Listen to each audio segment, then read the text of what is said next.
You crouch beneath the thinning shade of a fig on a low ridge above a brown, unhurried river. It is 9, maybe 10 million years ago, and Africa lies in pieces.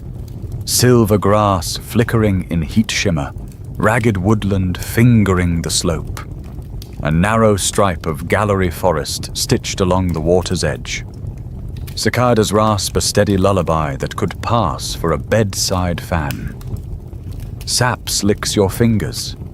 Somewhere behind you a hyena cough laughs, "Not yet," and the breath you draw tastes of dust and sun-warmed leaves. You count choices like you count breaths. Climb into the canopy where the breeze is kinder, but the fruit is mostly gone. Or step into the glittering grass where your shadow snaps short by noon, and everything with teeth can see you from far away. You test a step and meet the local welcome committee. Thorns. Your soft city souls are not ready for Thornveld. Small reality check. You probably won't survive this with tender feet, short patience, and a backpack full of optimism. Even your phone's flashlight would be helpful. In about 10 million years. So, before you get comfortable, take a moment to like the video and subscribe, but only if you genuinely enjoy what I do here. That small click sends a big signal to the algorithm that long-form, serious educational content still matters. And to me, it's an incredibly meaningful show of support. Thank you so much for helping keep this channel going strong. While we time travel together, tell me your location and your local time in the comments. I love seeing where in the world you're listening from. Now, dim the lights, maybe turn on a fan for that soft background hum, and let's ease into tonight's journey together. You scoop a palmful of cool mud, mix in ash from last week's grass burn, and smear it across your shoulders. DIY sunscreen. It dries to a soft matte and takes the edge off the glare. Shade is currency. You're budgeting, one damp handful at a time. Here's the quiet headline you live inside. The Miocene is planet of the apes. Not the cinema kind, the ecological kind. Across Africa and Eurasia, apes flourish in dozens upon dozens of species. That's mainstream textbook stuff. They bloom into every niche fruit, branch, and season will allow. And later, as climates tilt toward drier, sharper seasons, many lineages thin. You don't carry a graph, but your stomach reads the trend. Fruit windows shrink, dry months bite harder, and every bad year carves a deeper groove. Scan the slope. To your right, the grass pales in ruthless light. To your left, a darker ribbon marks where groundwater rides high and trees drink better. Those pale blades whisper a larger story, a chemical one. As open country expands, C4 grasses push into the mosaic, and their carbon leaves a distinctive signature that future lab coats will read in soils and teeth. They'll call it a D13C shift. You translate it as, "This tuber tastes of grit and survival." Scientific evidence is literally being written into the bones and dirt beneath your feet. Your day has a shape you learned like balance, by falling, repeating, remembering. Dawn is for boldness and figs. Midday is for quiet hands. Prying sedge corms from damp pockets, rolling them in your mouth until the grit loosens, then crunch. Sleepy potatoes, unglamorous and life-saving. Dusk might bring a sprinkle of winged termites if the mound vents at the wrong moment for them and the right one for you. This patched mixed landscape lets you string a 4-beat survival riff you'll hum for generations. That riff is your answer in progress to a question the future will shout in a title. Why don't you, your lineage, your habits, your small bets, go extinct when so many cousins do? Part 1. Mosaic refuges. Green tongues at river elbows and seeps where fruit lingers through the dry. Part 2. Partial terrestriality. You flirt with the ground when it pays, standing a little higher, catching a breeze, freeing hands for carry and throw. Part 3. Diet breadth with fallback foods. When fruit fails, you pivot to roots, corms, and crunchy protein reigns. Part 4. Social buffering and movement circuits. Roots shared, watch shared, knowledge shared. Risk spread thin. Predators keep the calendar. Crocodiles practice their very convincing motivated log routine at the crossings. Cats pour along the shade at dawn and dusk like liquid amber. Big eagles ride noon thermals looking for toddlers with poor judgment. So you schedule your bravery. Be where they aren't, when they aren't. On good days, the cicada's white noise pushes fear a step farther from your skin. On bad days, you whisper to the savannah's customer service line. Please hold. Your meal will be ignored in the order it was received. You try a longer, upright pause. Knees soft, back long. The breeze finds the square of nape you forgot to paint. From this height, the river looks like a sleeping snake. The fig behind you shrinks to a green punctuation mark.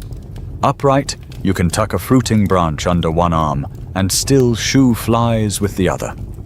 Congratulations, you've invented the one-arm fig tote, a scandal in the fashion world of very serious monkeys. Energetically, the posture costs less over distance. Thermally, you present less back to the sun and catch more wind at the face. None of it is philosophy. It's a handful of small, repeatable advantages. And the timing of this habit is blurry. Paleoanthropologists still argue whether early bipedal tendencies start this early or are later responses. To you, the debate sounds like rain far away, comforting, abstract, and not immediately edible. What is edible is your root memory. Which bend ripens first, which shallow holds water a week longer, which burned patch will sprout soft green after a quick storm and draw grazers, and a cautious, time-boxed visit from you with eyes on the wind. All around, cousins are artists of specialization, canopy acrobats, hard seed grinders, and yes, future bamboo millionaires who will thrive until the market flips the table. Specialization is glorious while the script holds still, but the script is changing. You lean into flexibility instead. Not perfect at anything, good enough at many things, and very good at switching without sulking. It is sticky, muddy, occasionally crunchy with termite wings, and it keeps your group fed when the figs run late. Which is the other truth? You are not a lone poster hero. You are a strand in a braid. Watch is shared. Infants travel across laps. Stories outrun feet. Someone's aunt remembers a seep that lasted longer last year on the far bank. Someone else still has a scar from stepping on a thorn shaped like a polite twig. You rotate the risky jobs and the restful ones. If a juvenile clears their throat in the cough code, everyone moves a foot in the same heartbeat. Survival here is choreography, not dueling. And that brings you back to the ridge and the counting of breaths. The fig's shadow has shrunk to a postage stamp. The grass whispers. The river winks light into your eyes like 1,000 tiny mirrors. You tighten the ash mud across your shoulders, straighten to that useful half upright that lets you see without boasting, and step out from the fig's last cool patch to scan the country ahead. Green tongue, pale blade, dark stripe. another fig farther on, a burned swale that might be safe if you time it right. The plan is not a line, but a dance across many small chances. You start walking. You shimmy higher into the fig you just abandoned, because the afternoon breeze has come back, and the shade feels like a promise you can actually keep. The crown is a little city, multiple levels, lanes of leaves, fruit kiosks at the ends of thin branches. You and 3 other kinds of apes negotiate space without a meeting, because the rules are baked into hunger, gravity, and habit. One heavy-shouldered cousin stays mostly in the mid-story, where thicker boughs carry weight, and the fruit is riper, but fewer. A lighter, long-limbed acrobat skims the outer twigs, able to reach what bends under your step. Down in the gloom near the trunk, a compact climber worries at unripe, tough droops with a jaw that sounds like a hand mill. You take the intervals no one else wants, a quick raid at the top when the wind stills, a cautious hangout over the river when flies bother the others into retreat. Under the skin of this choreography is a plain textbook truth. During the Miocene, an adaptive radiation spread apes across an astonishing spectrum of niches, bodies tuned to different branch widths, jaws to different hardness, schedules to different risks. That's the mainstream fact. You don't need the term. You can feel the traffic plan in your shoulders and see it in everyone's teeth. Taste and timing do most of the boundary work. Soft figs are sweetest just as the sun starts to tip. That's when the mid-story bruisers swagger in. Harder greenish fruits give up to persistence and enamel, which is why the trunk hugger with the square jaw owns the shade at noon. As for you, you draw a boundary with minutes, not meters. You arrive before the light is fully mean, and again when it's almost kind. Competitive exclusion isn't a courtroom decision. It's your stomach deciding what not to fight for. You pluck a fig and press it. Your fingers memorize the give. This soft, that still a week away. The juice slicks your lips into a glossy moustache. Congratulations. The fig juice beard is back in fashion for exactly 1 species and a half. Somewhere in the crown, the acrobat sneezes seeds. Nobody writes the rules down, but they hold.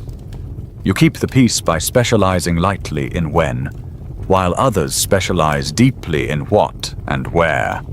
That balance has evidence etched in the smallest places. Teeth wear their stories like travel stamps. Dental microwear on enamel shows tiny patterns, fine scratches in fruit eaters, who shear more than they crunch, pitting and pits on pits in hard object biters, mixed signatures in opportunists like you who swing between figs, corms, and anything that crunches when the season sours. Enamel thickness itself is a budget. Thick caps buy you permission to bite the tough stuff, pay for the grit in tubers, and insure you against lean months. Thin enamel is a specialist's signature, lighter for speed, perfect for tearing soft things, less happy when food turns to gravel. You think of your earlier sleepy potatoes and nod. Your molars file a quiet report. The fig's shade shifts, and the mid-story bruisers drift closer with the sun. You back off, and the branch pops up, relieved. You slide down a level and peel a moment from the day. Listen. The acrobat has moved to the sunny edge, where tiny, unripe figs warm faster. The jaw grinder stays where it's dim but predictable. A fourth face you don't know yet watches from the far side, calculating whether to commit.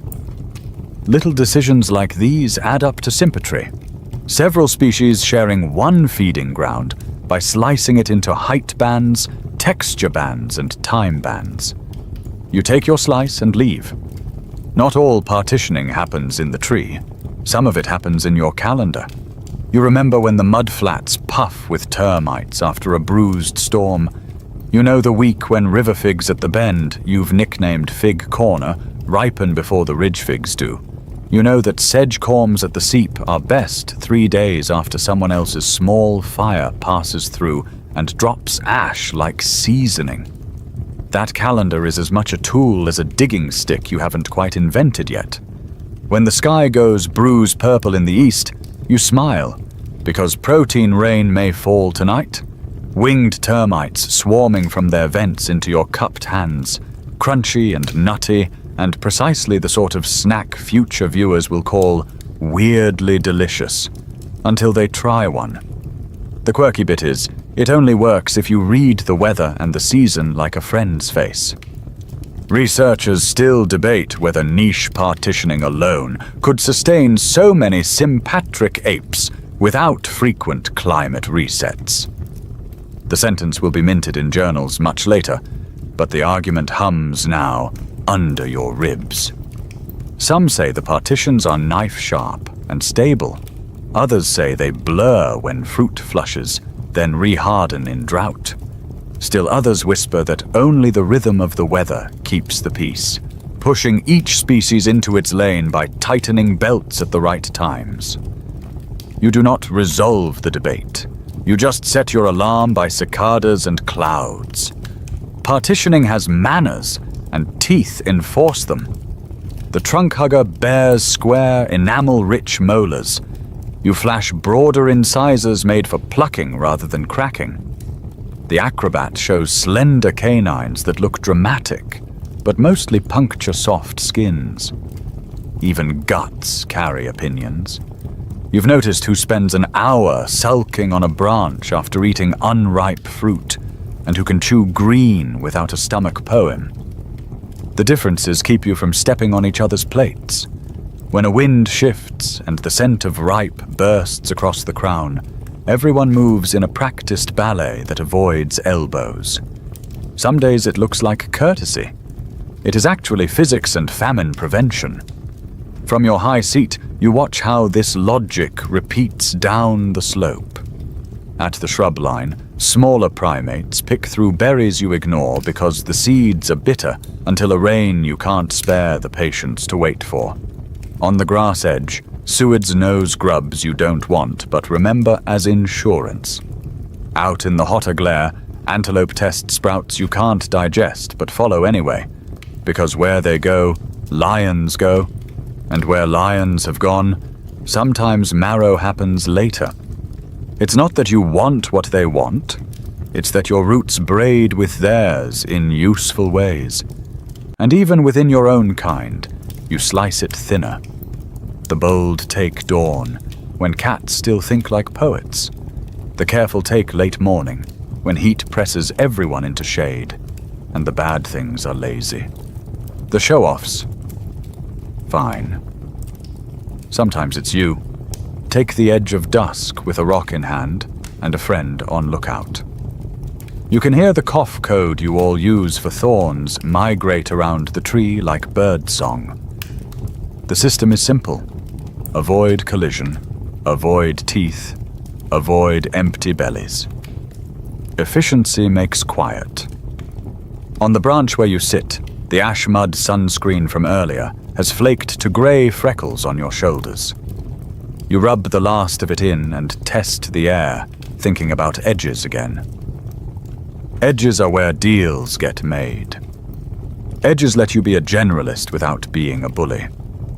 They are also where luck lives, an overhanging log across a shallow, a charred stump that peels to reveal fat grubs, a fig limb that grew toward the light and now bends just enough for you, not enough for the bruisers. You learn to see such offers from across a clearing, the way a future listener will learn to see open lanes in traffic. What you are doing in this tree is not just eating. You are editing the overlap so it doesn't become a fight. You accept unripe at 10 in exchange for ripe at 5. You accept mid-morning shade in exchange for a safer descent. You accept a scratchy mouth in exchange for a full belly tomorrow. In a quieter register, You accept that sometimes the best fruit drops when you're not there, and that's fine, because there will be termites, or corms, or a burned patch that sprouted soft green, and you will be there for that. Flexibility tastes like patience, and patience tastes, frankly, a bit like bark. The breeze shifts again.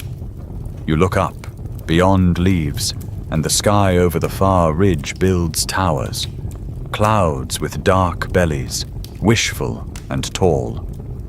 Everyone in the tree pauses together, as if a conductor has raised a hand. A single drop dots the back of your wrist and vanishes before it can cool you. You feel the plot tug in that direction. The choreography inside the fig will do its job today. It will do its job tomorrow. But something larger is calling the tune, the pulse that selects which apes the fig still feeds next year, and which it doesn't. You test the branch another time and begin your careful way down, already planning the evening route in case the storm breaks. The air smells like dust trying to become rain. You blink grit and squint toward the horizon where heat meets cloud, and you understand, quietly, with a small animal's certainty, that the weather is the author. You drop to the ground and lope for the shade line, and the sound the wind makes in the figs becomes a rumor of what the landscape itself is about to do. The breeze that promised rain turns fickle, then thin, then gone. You keep moving along the shade line while the sky stacks gray towers that look important and behave like interns. Big ambitions, no follow-through. The figs hush. Even the cicadas hesitate, as if waiting for the first cool drop. Nothing. You taste static on your teeth and a little dust on your tongue. The flavor of a landscape that's learning new habits. You live inside a ratchet. Long before this afternoon, the world ran warmer and greener. The mid-Miocene climatic optimum left forests swollen and generous. Since then, turn by tiny turn, the global thermostat has edged downward and the air has dried out, sharpening seasons into two blunt instruments, a wet that comes late or early, and a dry that arrives right on time with a smirk. Mainstream fact, whispered from tree line to tree line. Through the late Miocene, forests contract and savannas expand across Africa and much of Eurasia, and the animals that trusted shade more than options begin to blink out.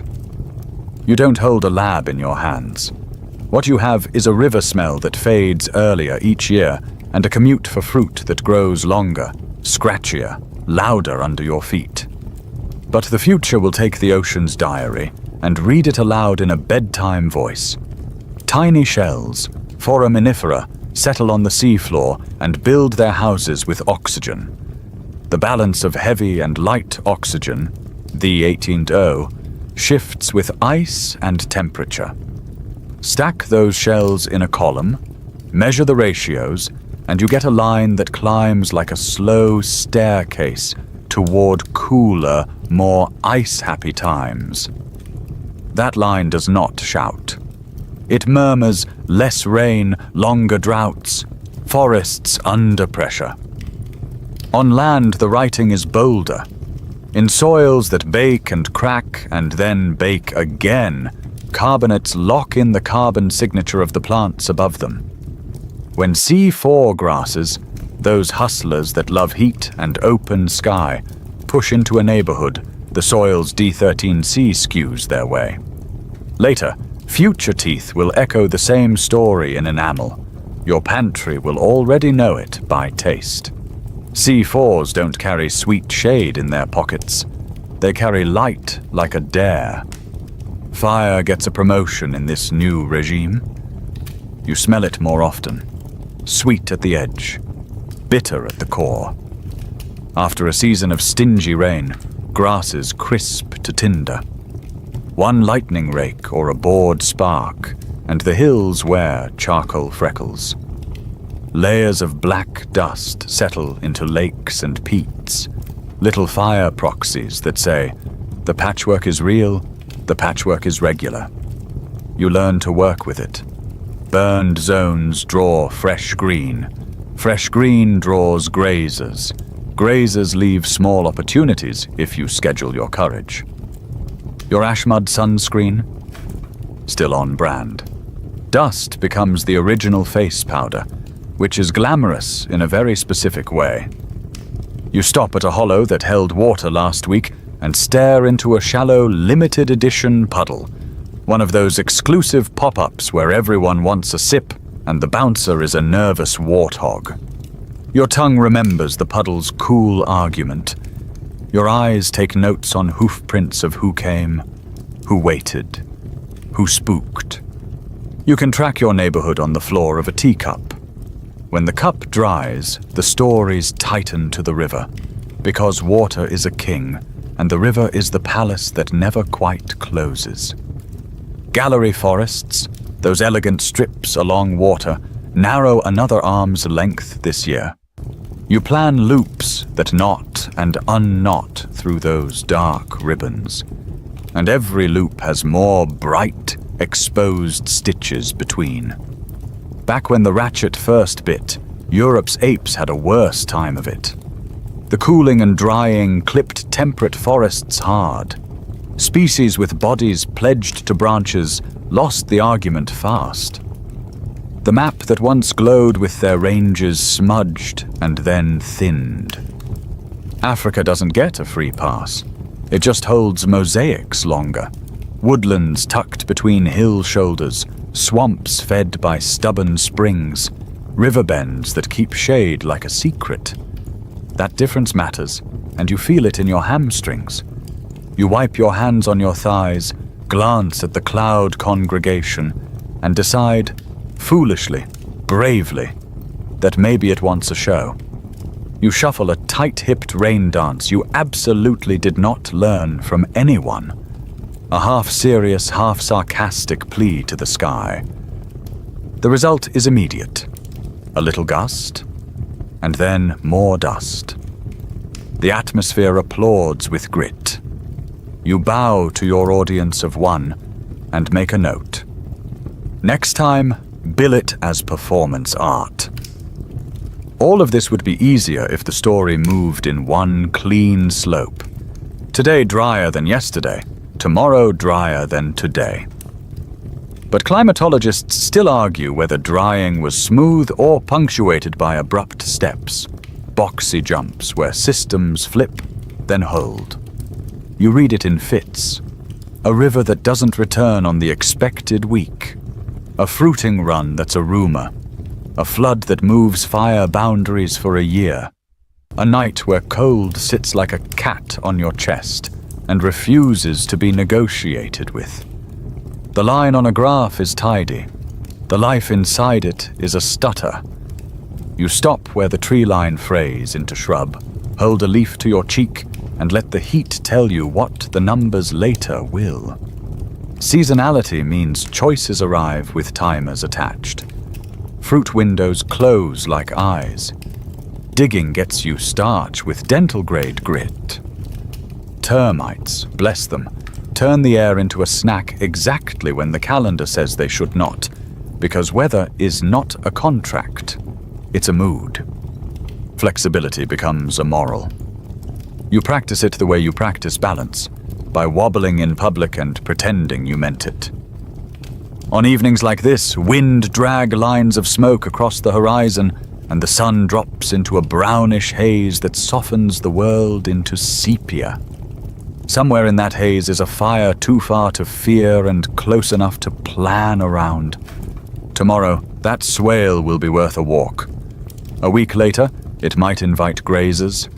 2 days after that, scavengers. A few minutes after them, if the wind is in your face and the cough code travels ahead of your feet, it might invite you for a cautious look, a test scrape at a long bone, a protein sip that shrugs off seasons. You catch yourself turning the air into a calendar again. It is what you have instead of paper. what you carry instead of a tool you haven't named. You put weight on the ball of your foot and listen. The ground has learned to crack earlier in the year. When it does, small plants retreat deeper, and your hands follow them there. Sometimes you sing to keep time. Nothing fancy, just a hum that keeps your breath slow and your digging steady. The song makes the drive feel less like an argument and more like a lesson you were always going to learn anyway. You move toward the river, because that is where sense accumulates. The band of green is thinner, yes, but it still stitches this side of the valley to the other. Ripe clusters hide in clawing tangles that slice your forearms and reward you with sugar all the same. A bushbuck steps out, hears you, and steps back into the text. Birds you never see slip across, making stitch sounds like a loom in another room. If you were silly enough to narrate your walk, you'd call this a lifeline, and you'd be right. The clouds try one more bluff.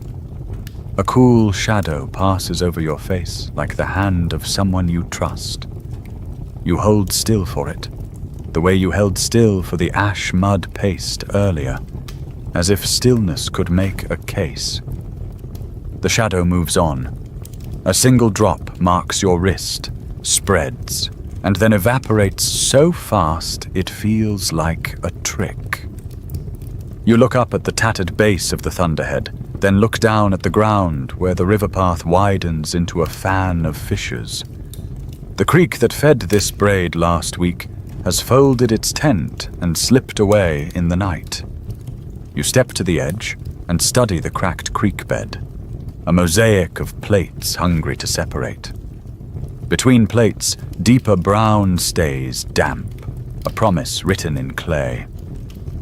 This is where the next plan begins. You slide a toe into the seam, measure the give, and imagine the day loop that will stitch the remaining refugia together. Shady elbow, stubborn seep, backwater whispering under reeds. The climate ratchet clicks behind you. The route ahead answers by multiplying. You step down into the creek bed's cracked china and trace a finger along one of the darker seams where the clay still remembers water. The surface flexes under your weight with a soft complaint, and a thin, cool breath leaks up between plates. That breath marks the first kind of place that keeps you alive when forests fail. A refugium at human scale. Not a continent, not a map color, a shady elbow where the river lingers. A rocky seep that bleeds clear even when everything else gives up. A swampy backwater under reeds where dragonflies sign their names. A hilltop thicket with stubborn deep roots that hold moisture the sun can't bully out. You learn them one by one the way you learn a friend's voice, by how they sound when the day is hard. Your day loops through these micro-habitats like beads on a cord.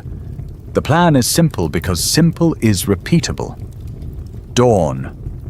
Figs, quick, quiet before the bruisers arrive and before cats decide your shadow is an appetizer. Noon. The creek bed seam, where your hands become shovels and the clay gives up sedge corms the size of knuckles. You rinse them in a cupped palm and call them sleepy potatoes because branding is everything and comedy helps the starch go down. Dusk. You drift to the fire-blackened stump where last week's burn licked the grass. If the air is still and the earth is ready, winged termites will blink out of the mound like a star field, and your cupped hands will become bowls. Between these waypoints, you travel under the green ribbon of gallery forest when you can, and across the pale floor of the savannah when you must. Every crossing is a risk-return problem. The straight line between shade patches gleams with promise and teeth. A longer detour along the brush line costs time and sweat, but shelters your soft bits from surprises. You choose when to be terrestrial, not just weather. sun angle, wind face, shade islands spaced like stepping stones. These decide your route.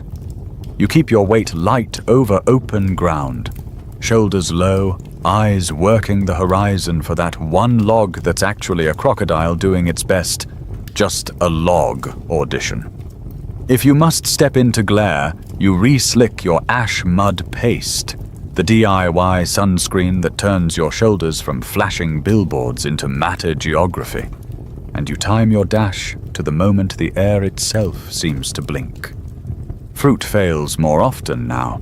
It fails by weeks, or by altitudes, or by species that used to be reliable and have apparently taken up a new hobby called being disappointing. You do not fail with it because you have fallback foods that don't care about fashion. Starchy underground storage organs, bulbs, corms, rhizomes with names you never say out loud, wait where the ground remembers rain. They aren't the party. They're the pantry that keeps you alive through seasonal bottlenecks. That's the mainstream fact tucked into your fingers. Fallback foods are not a gourmet preference. They're anti-extinction infrastructure. You work one out of the seam with the heel of your hand, mud crescenting under your nails. A rinse, a rub, a test bite. The texture is very honest. If you were a reviewer, you'd write, earthy, notes of earth. The mouthfeel is faintly rebellious, threads that want to be floss, grit that would like to meet your dentist. You carve off the scabbiest bits with a thumbnail and assemble the rest into what might be the world's worst salad. Corm slivers, a few desperate greens that taste of polite bitterness, and one dubious berry you immediately regret and spit with theatrical gravitas. The spit test sommelier approves. You pack the sleepy potatoes into the crook of your elbow like treasure and move on, chewing. The evidence of this life piles up in places you won't look for, but someone else will. When the good seasons string together, the micro-wear on your molars looks like fine scratches from slicing fruit and leaves. When dry months stack or fruit windows slam shut, those scrapes are overprinted by pits, tiny craters from crunching hard or gritty fallback fare. On lean year weeks, the edges of a molar might chip where brittle meets bite. Later, people with lamps and lenses will read these textures like a diary, flipping between good months and bad with a microscope's page turn. The season writes in your enamel even when the rest of you keeps moving. And that writing raises a fight you can hear in the distance like thunder. Anthropologists still argue whether fallback reliance shaped jaws more than preferred diets did. Do heavy, enamel-rich teeth exist chiefly for the hard times? Or do they celebrate what you want to eat when the world is generous? Standing here with a sleepy potato between your molars, you vote for both, depending, which is not a satisfying slogan but is true in the way wet clay is true. It takes the shape of what presses it and remembers both the pressure and the release. Refugia are also social architecture. The seep at midday becomes a message board. You recognize yesterday's heel and toe of your own kind, overlaying a fainter pattern of antelope. You add a fresh line, and without thinking, you leave a bit of rubbed bark on the rim, a signal of nothing and everything that says, we passed. Fruit to the east, watch for thorns in the bend. Call it gossip in mud. Juveniles trundle in behind a grandmother who knows exactly where the seam runs longest.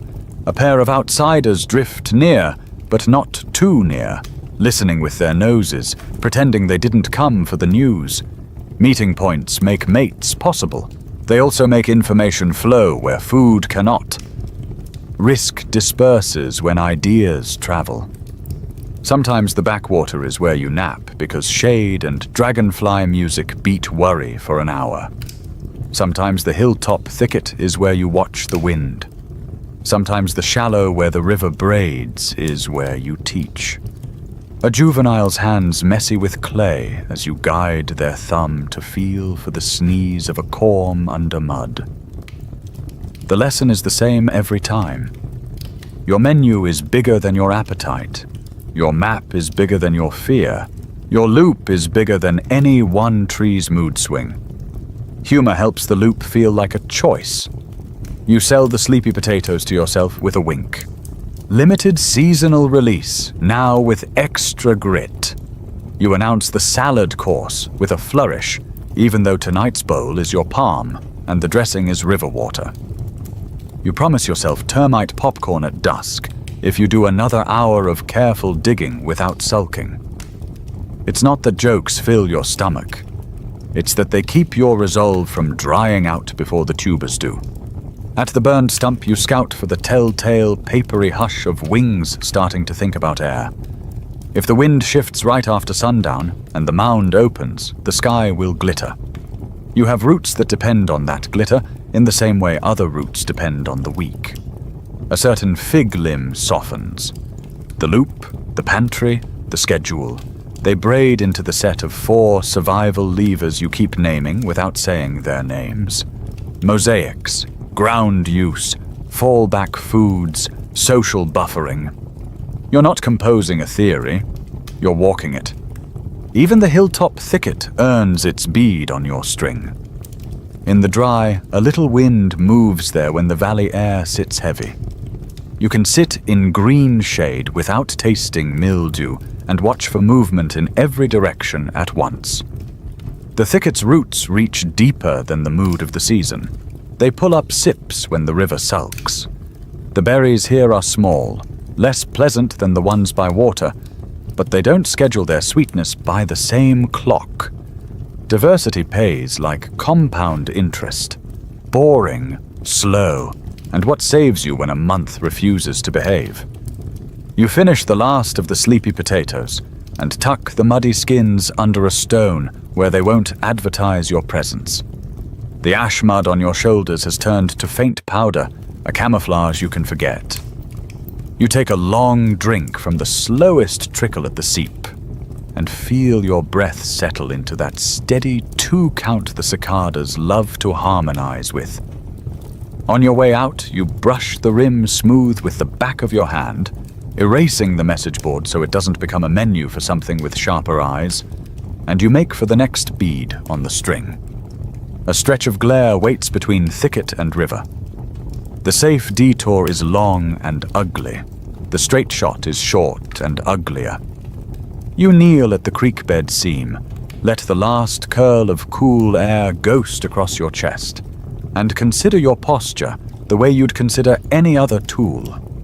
You straighten up from the clay, not to show off, just to give the wind more of your back and your eyes more distance. A small breeze finds the square of nape the ash missed. The ground ahead flattens into a corridor of pale plates and, for 3 long breaths, looks almost polite. You step into it. The corridor of pale plates steadies your eyes and flattens your breath.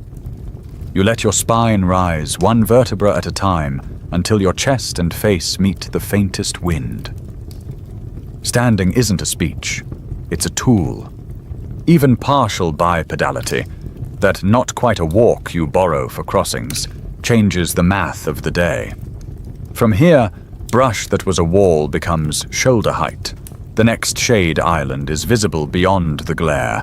The river bends into a map instead of a rumor. 2 steps taller buys you information you can spend on safer routes. Hands, suddenly unemployed by climbing, discover the joys of logistics. With your left, you snug the 1-arm fig tote against your ribs, a scandal on the Savannah runway. The fashion houses will be livid. And with your right, you keep a throw stone warm and ready. Upright, it's easier to carry a whole fruiting limb, a clutch of sleepy potatoes, and a mood. You cross the plates as if the ground has remembered how to be polite, and every dozen paces you forget you were nervous. The sun remembers you, though. On all 4s, you are a wide, dark sail drinking heat.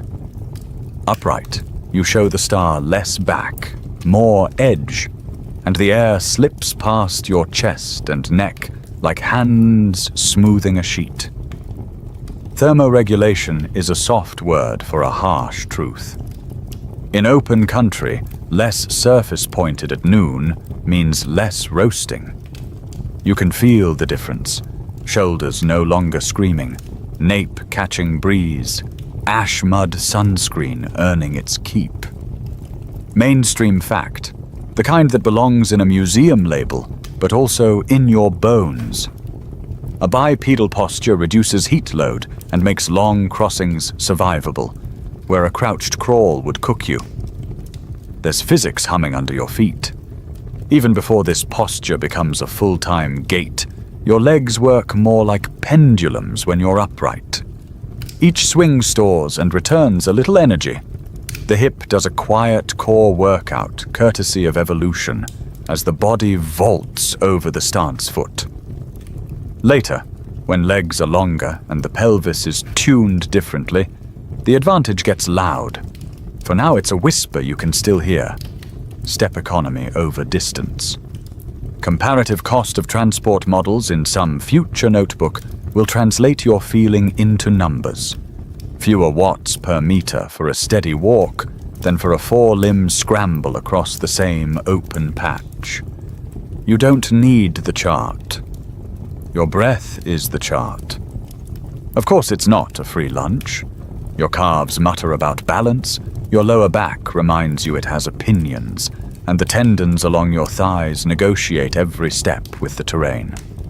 This isn't a heroic transformation montage. It's a skill you rent by the minute. But the terrain pays you back for learning it. Burned swales that were ash and ankle-grabbing roots last week have turned to hardpan that will politely hold you for 50 paces. Shallow water that would soak a belly crawl becomes a cool corridor you can stride, ankles rinsed, scent thinned. Even the grass itself parts differently when you're more flagpole than tabletop. Corridors appear where none existed until you stood to see them. The wind shifts, and your shoulders feel the difference first. You square to it without thinking, narrowing your profile to the sun and letting the air comb heat off your skin. The cough code clicks twice from the scrub to your right. Thorns, so you angle left, stepping from pale plate to pale plate with an economy that would make a goat jealous. Every so often you test a micro lunge, 2 longer strides stitched together, and learn how far you can extend without inviting a trip. It's not grace, it's a practiced clumsiness that keeps improving. Scholars still argue whether heat stress or carrying drove early upright behaviors. To you, the distinction feels like arguing whether water or thirst drove the drink. You stand because the sun is rude.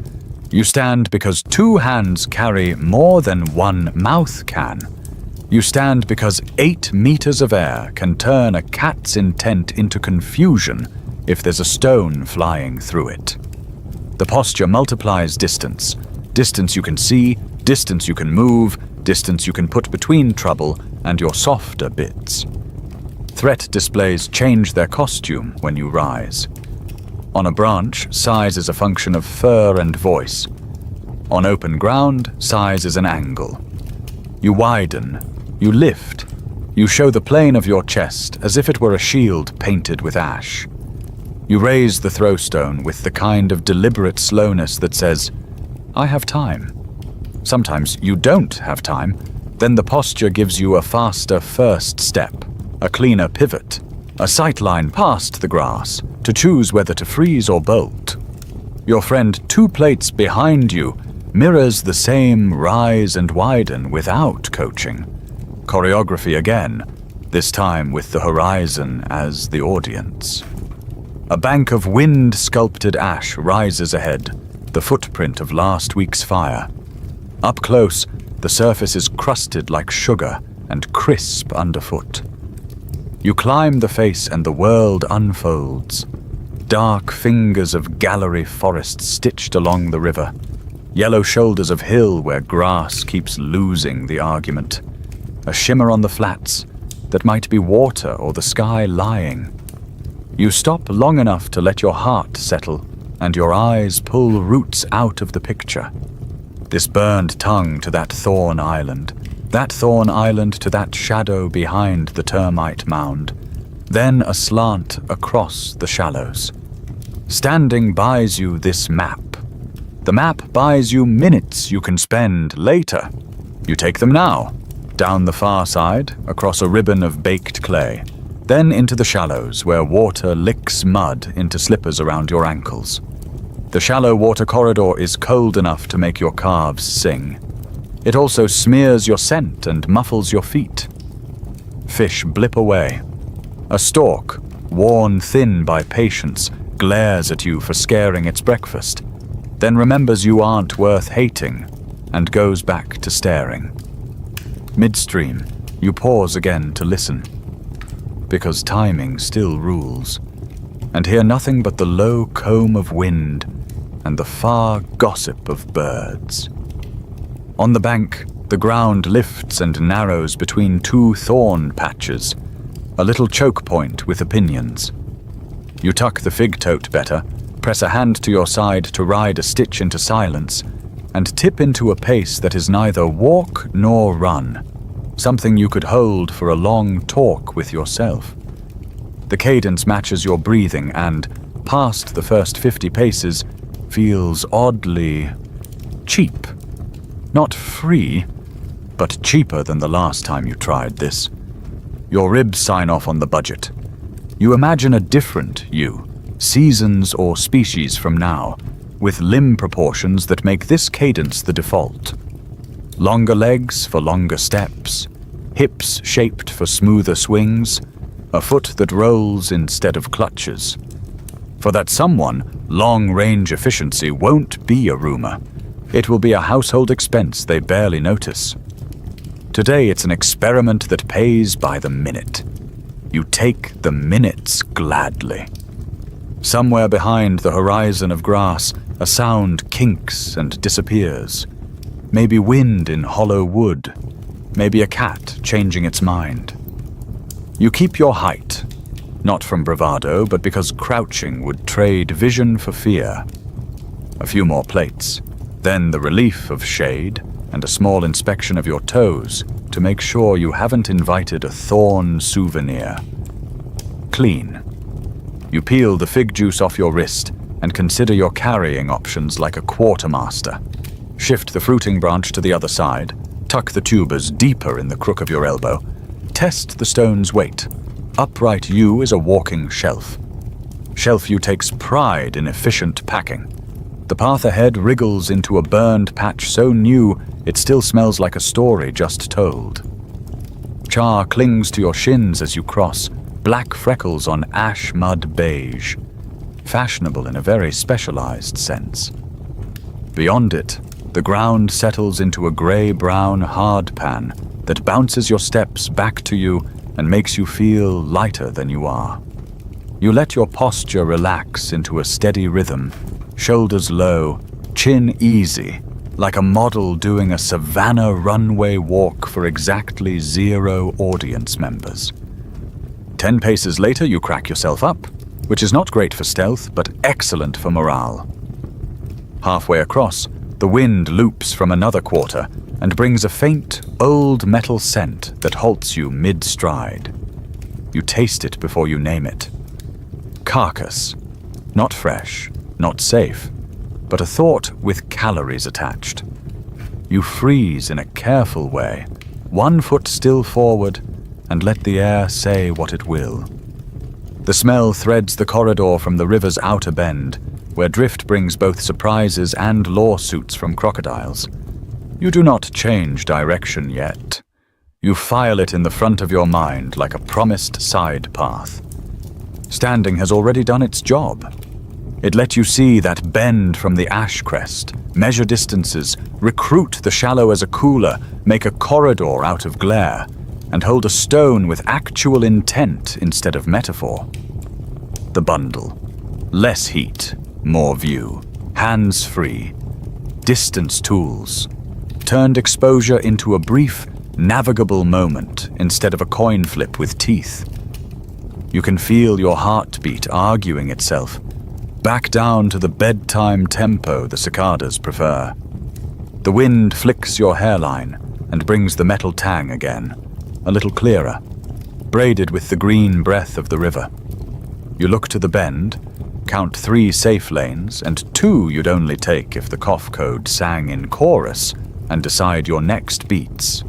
Check the shade island for thorns, edge the shallows, drift downwind slow, and stop twice to listen for the kind of silence that means someone bigger is also listening. You lift the fig tote like a banner nobody asked for, tighten your grip on the stone, and let the posture carry you toward the detour your nose has just drawn on the day's map. The metal tang ribbon draws you downwind until the river's outer bend opens like a parenthesis of mud and driftwood. Shade from a leaning acacia ripples across the shallows. There's a carcass stranded in the slick, small, long-legged, already edited by teeth that do not accept feedback.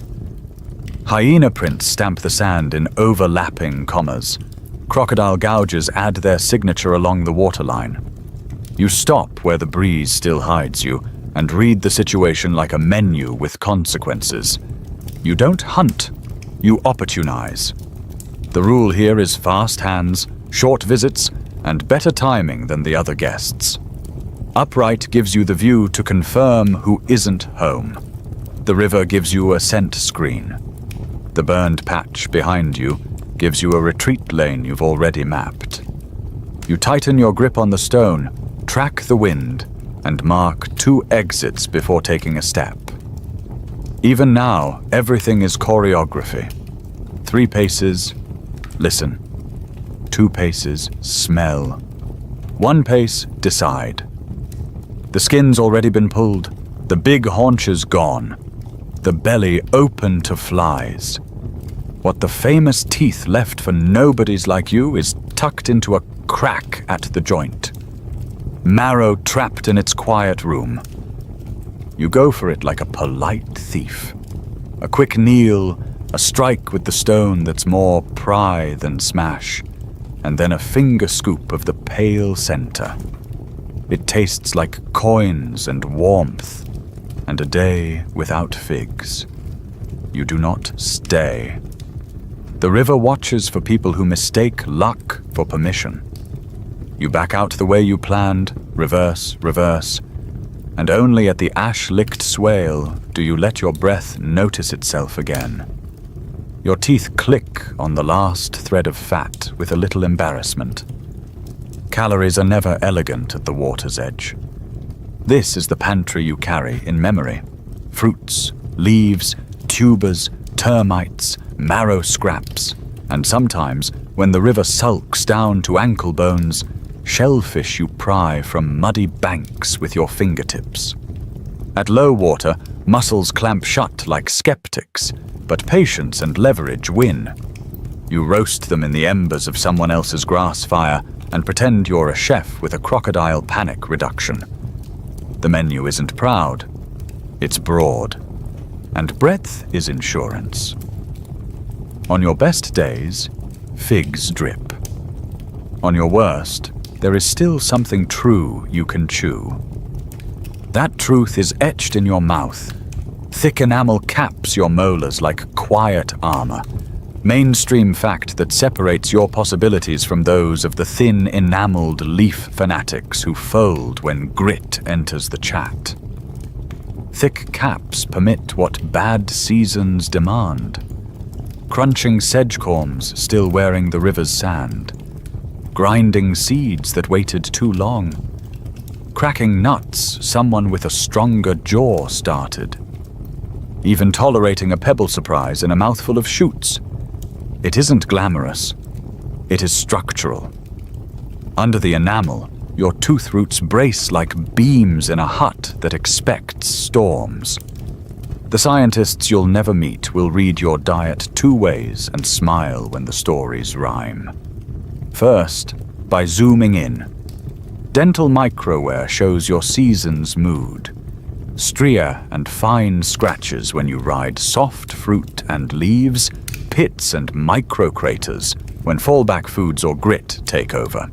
Second, by sampling chemistry.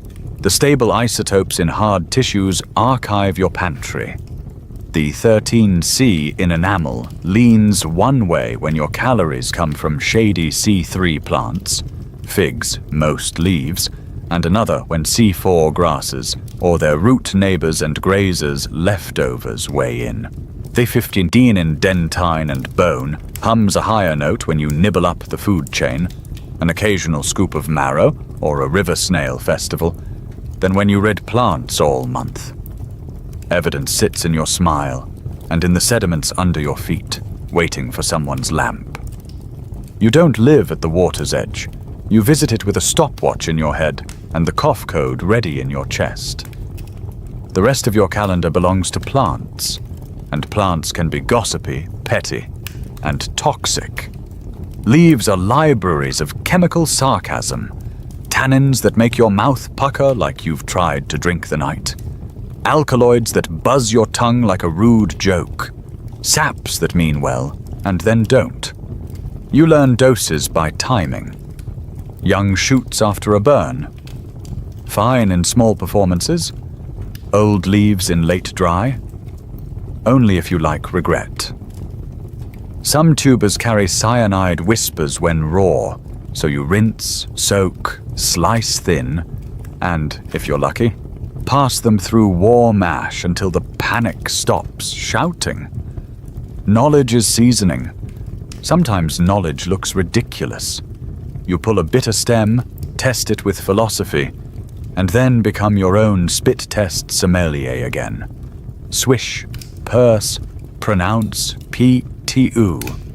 Notes of lawnmower, finish of grievance. The crowd, dragonflies, is impressed. Other times, knowledge looks like you pinching a little river clay and touching it to your tongue before a risky snack because it calms a quarrelsome stomach. Geophagy is a prehistoric antacid.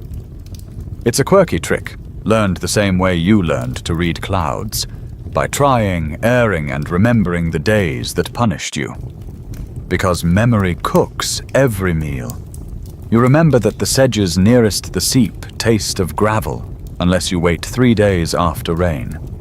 You remember that the termite popcorn last week happened not at dusk, but 15 minutes after, when the air unlaced and cooled. You remember that the reedbed berries look wonderful, and then file formal complaints in your gut. You remember to start chewing the sleepy potatoes while you still have fig sugar in your mouth, because starch filaments are more pleasant with a friend. Your menu grows not just horizontally, more things, but temporally, better timing, until hunger is a problem of logistics, not faith. Broadness doesn't mean chaos. You carry a few quiet rules that keep breadth from bleeding into poison. If it smells like green thunder, leave it. If it crunches like sand and wasn't supposed to, rinse it again, or throw it at a log to hear the sound you meant to hear in your teeth. If a friend cough codes twice and lifts their chin in the direction of the shrub with pretty berries, don't perform bravery as a hobby. And if the river drops enough to show snail trails, take the gift swiftly, roast in a rush, and don't read your reflection in the water for too long, because some reflections are jaws. Even with rules, the pantry is an argument people still enjoy having. Nutrition scientists still argue whether underground storage organs were central or auxiliary to early diets. In feast stories, the ones told under figs, tubers are backup singers. In famine stories, the ones told with ash on your shoulders, tubers hum lead. Your life makes the debate feel like a false choice. The sleepy potatoes don't outshine figs. They hold the line when figs fail to appear for their solo. If someone insists on a verdict, you'll shrug with muddy hands and say, "Central." when they are.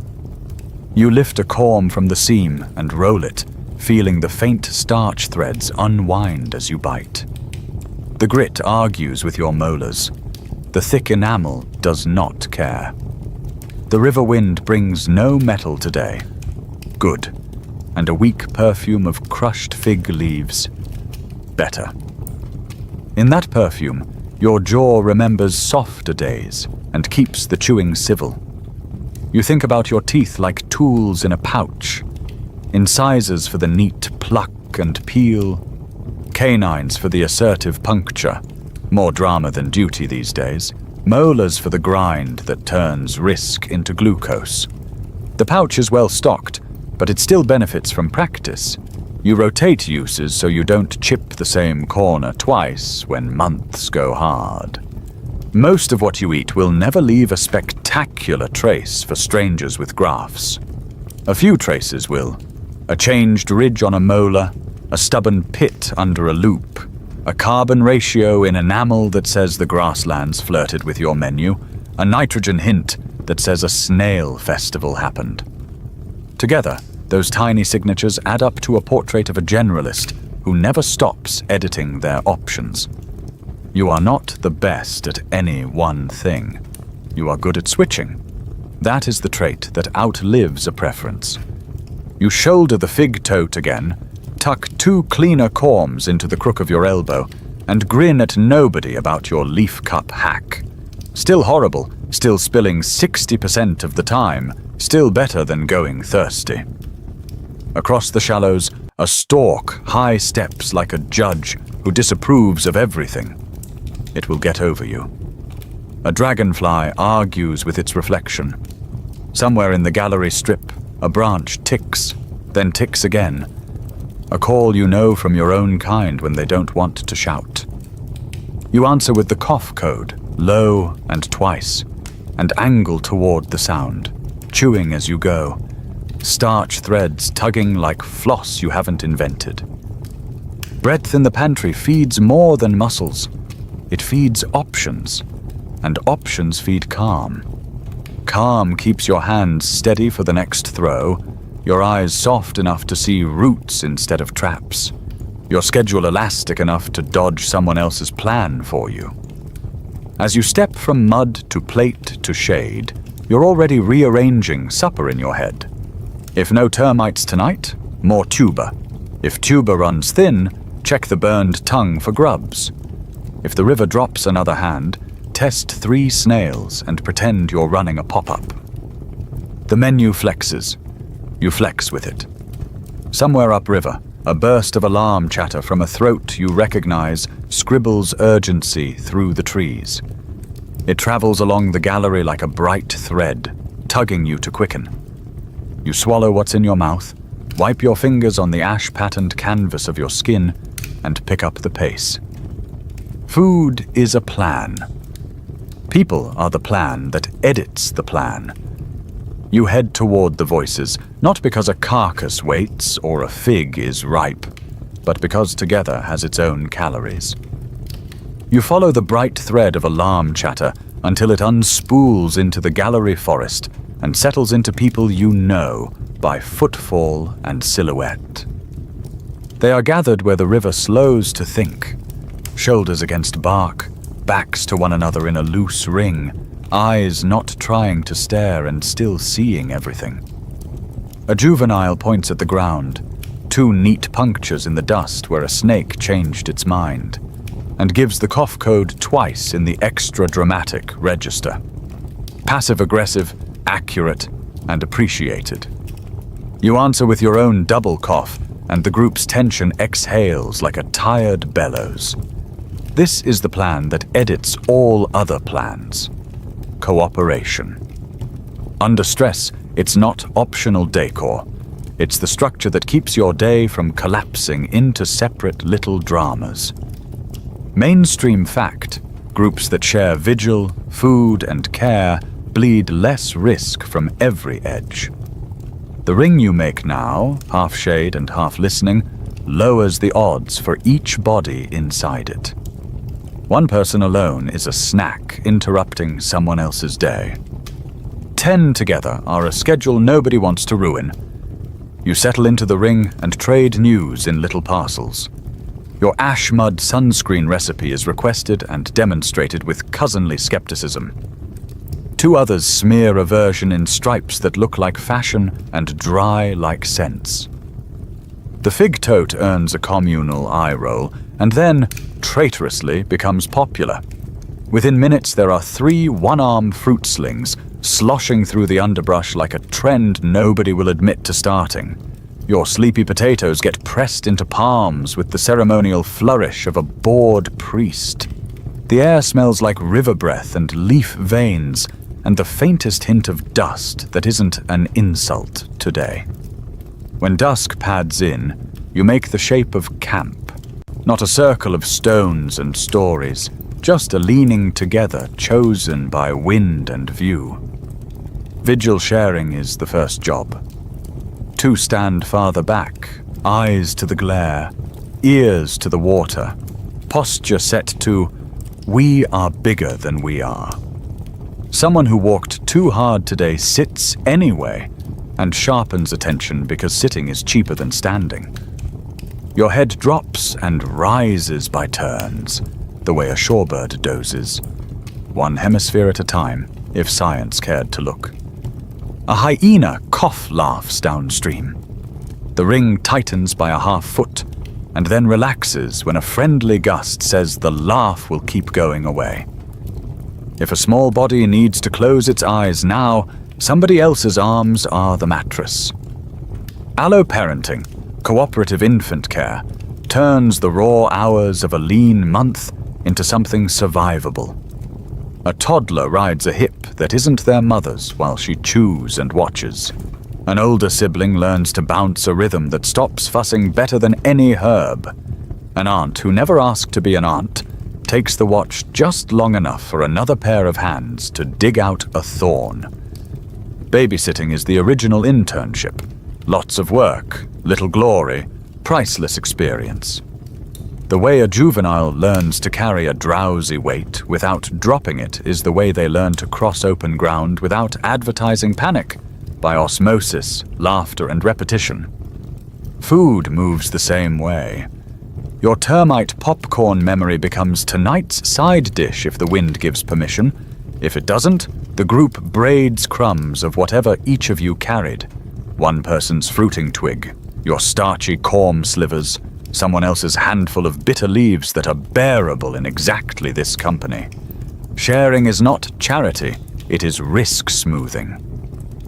The stomachs that go to sleep a little full tonight will be the eyes that stay open on your turn with the watch. And knowledge is food.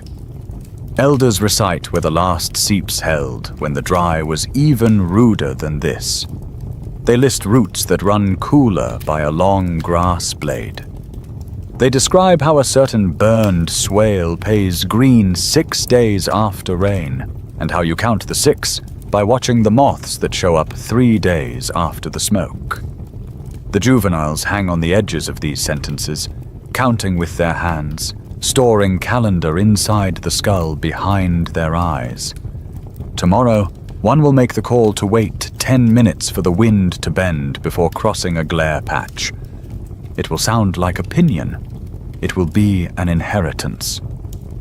As the dark folds over the river, 2 figures slip from the upstream bend. Neighbors you've smelled before and not argued with. They carry their evening like your evening. One watching outward, one watching the watcher. You do the polite things without a language.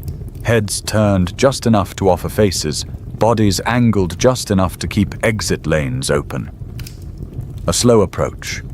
A stand at 2 body lengths. The river's hush between. You trade nothing and trade everything. A small tilt of chin toward a refugium you used today. A flick of fingers that means thorns here. A muttered cough that means snakes there.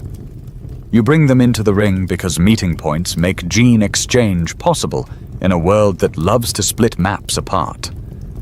This quiet traffic between neighboring patches is more than friendliness.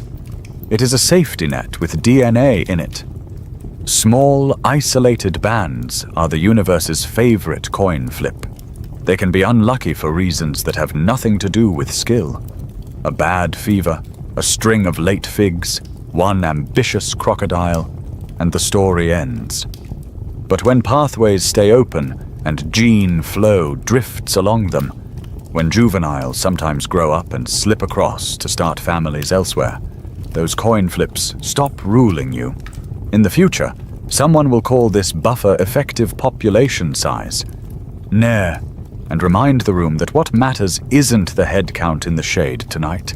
It's how many bodies successfully breed across seasons and spaces. Corridors, those ash-cooled swales, shallow water lanes, Thorn Island stepping stones, keep NER high enough that an unlucky week doesn't become a final chapter. In your bedtime terms, a braided stream of small groups behaves like one larger, calmer river. Bad luck splashes in one braid while another keeps moving. Ideas that work in one patch skip across to the others. A few young adults, very certain and very bashful, fuse two neighborhoods into one patient future.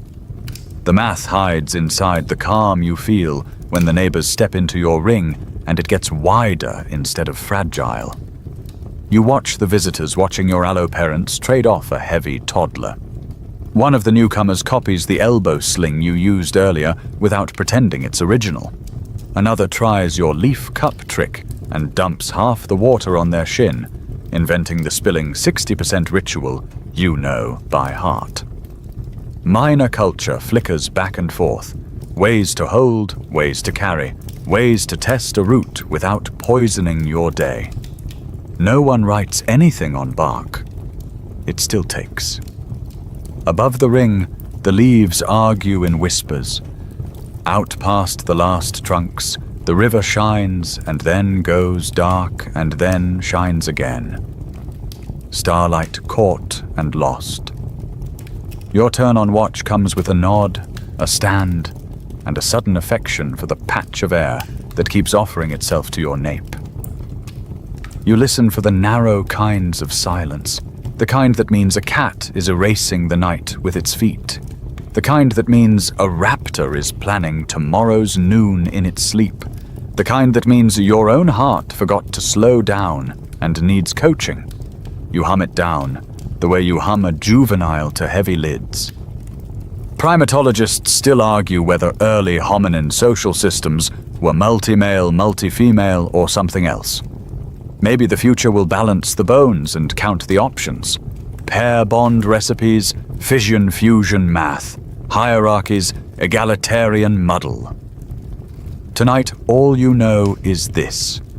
Many adults, many juveniles, many watchful eyes, and a breakfast plan that belongs to no one and to everyone. Whatever the diagram on a classroom wall will look like, the effect is here.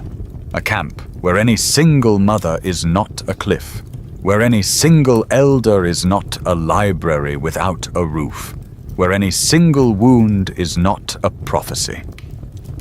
Two more visitors hover at the edge of light and then peel off, downstream, to their own careful dark.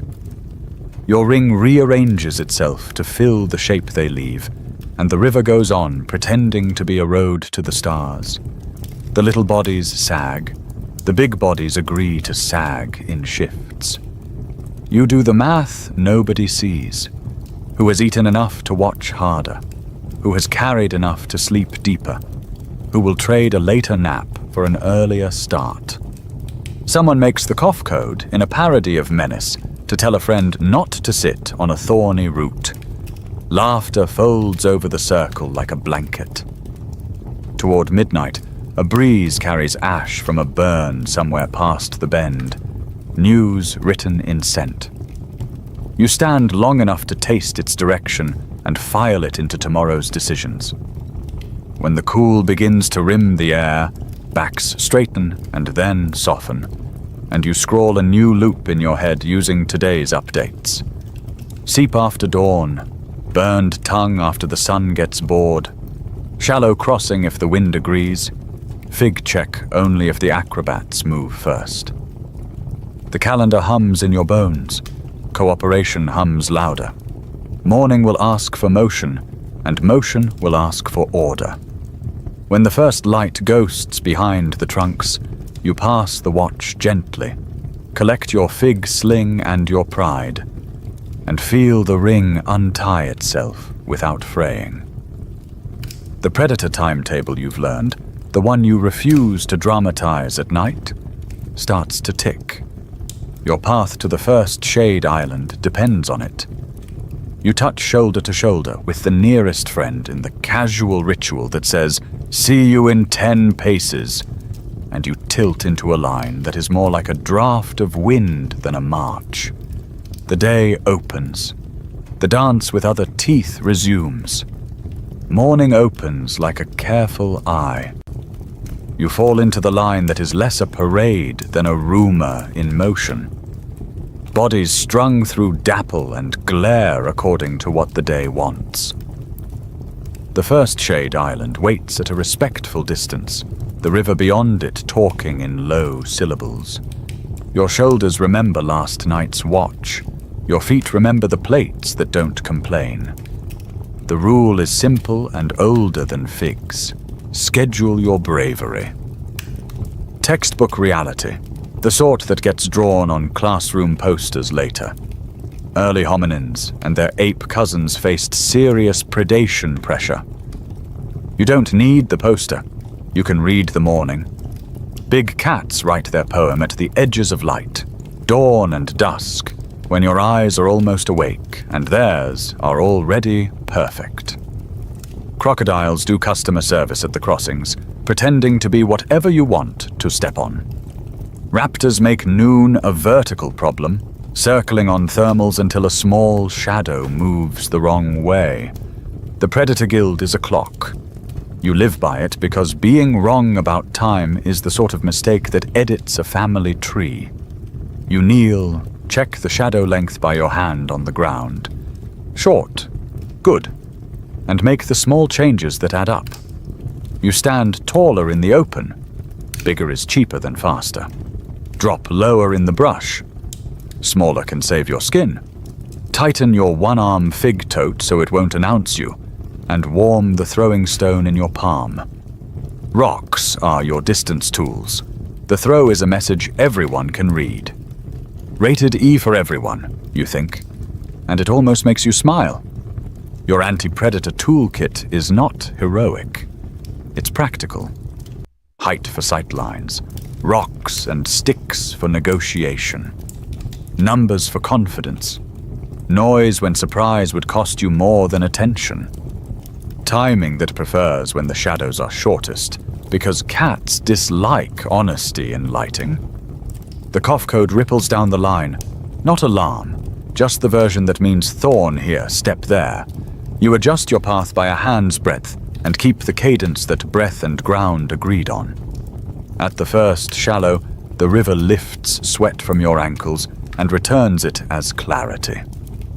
2 logs wait at the crossing, one convincingly inanimate, one very motivated. The eye ridges give the lyre away. You choose stones instead, stepping on the ones that don't float, and angle upstream just enough to insult a crocodile's sprint math. The superstition that keeps you honest here is old and useful. Don't be last to the water. It's not about altruism. It's about probabilities. The animal that lingers alone becomes a statistic with excellent teeth. Halfway across, a fish eagle scolds you for existing and then rises on a warm ribbon of air. Noon is their theater. You make yourself tall as a sign of non-consent and move. A juvenile in the line gets the message late, lifts the fig sling like a shield, and realizes they can't look up and not trip at the same time. You step to their side, keep them between you and your elbow, and walk the water in a neat pair until the bank returns. Their breath slows. Your breath pretends it never sped. Evidence that this is not just paranoia, sits in museums and journals as calmly as a sleeping cat. There's the juvenile skull with paired punctures at the back of the orbit. Tiny talon marks that match the kill signature of modern eagles. There are long bones with tooth grooves and gnawing patterns that belong to hyenas instead of boredom. There are healed fractures whose stories end with lived, and unhealed ones that don't. You don't use the word evidence out loud. You just feel the air above you and the water below you as if they were characters. Because they are. You clear the bank into grass that maintains a schedule of its own. Stiff at dawn, whispering by noon, conspiratorial at dusk. The line elongates so everyone can see the shoulders ahead. One person in front keeps rock throw posture, elbow loose, wrist warm. One in back keeps stick level, testing shadows. In the middle, your job is to hold the pace that splits the difference between panic and invitation. It's not running. It's not strolling. It's the quiet, distance-capable gait you started practicing yesterday. Cheap, steady, unapologetic. A flicker off to your left becomes a leopard when the wind edits the picture just right. You stop, not a freeze, but a decision with a handbrake. The cat stops too, ears sculpted from seriousness. You do not wave, you do not run. You scale up. Two of you step closer together until your combined outline reads as one large biped with opinions. A third taps stone on stone, noise without panic, a punctuation mark. The leopard considers its calendar and, not finding regret on today's list, withdraws into a paragraph of shade. You don't celebrate. You go on because drama is extra calories you aren't offering. Researchers still argue whether predation or starvation was the primary mortality driver. In your mouth, that comes out as, do we die more by teeth or by empty? On the leanest weeks, empty hovers closer. In the worst places, teeth are local policy.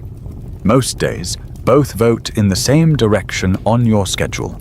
Move early, rest clean, cross when the sun is rude, cluster when the light gets soft. The debate keeps the future busy. The rules keep you unbitten.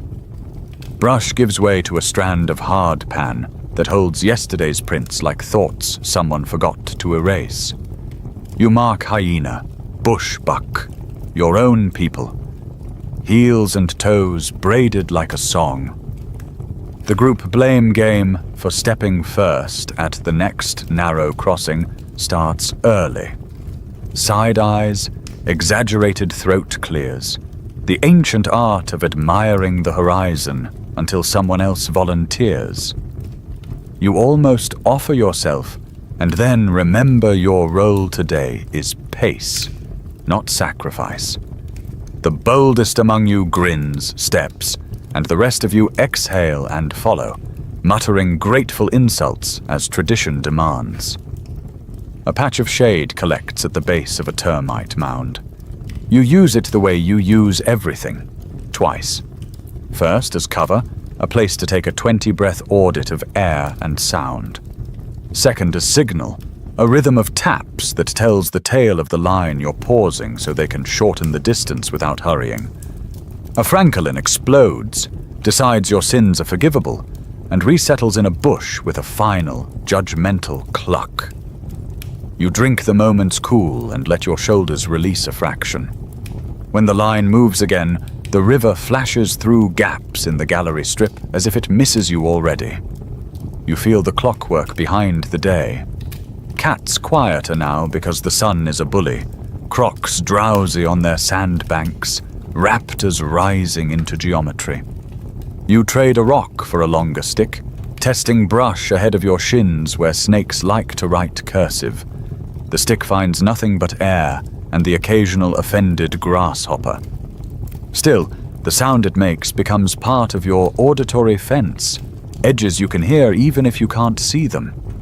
By midday, you've managed the day's hard crossing, the one you circled in your head last night when ash on the wind told you a burn would change the routes. It pays to listen to smoke. The burned tongue you aimed for has crusted into a dependable footpath, and the breeze, kinder now, keeps the cat smell behind you. You did not sprint. You did not swagger.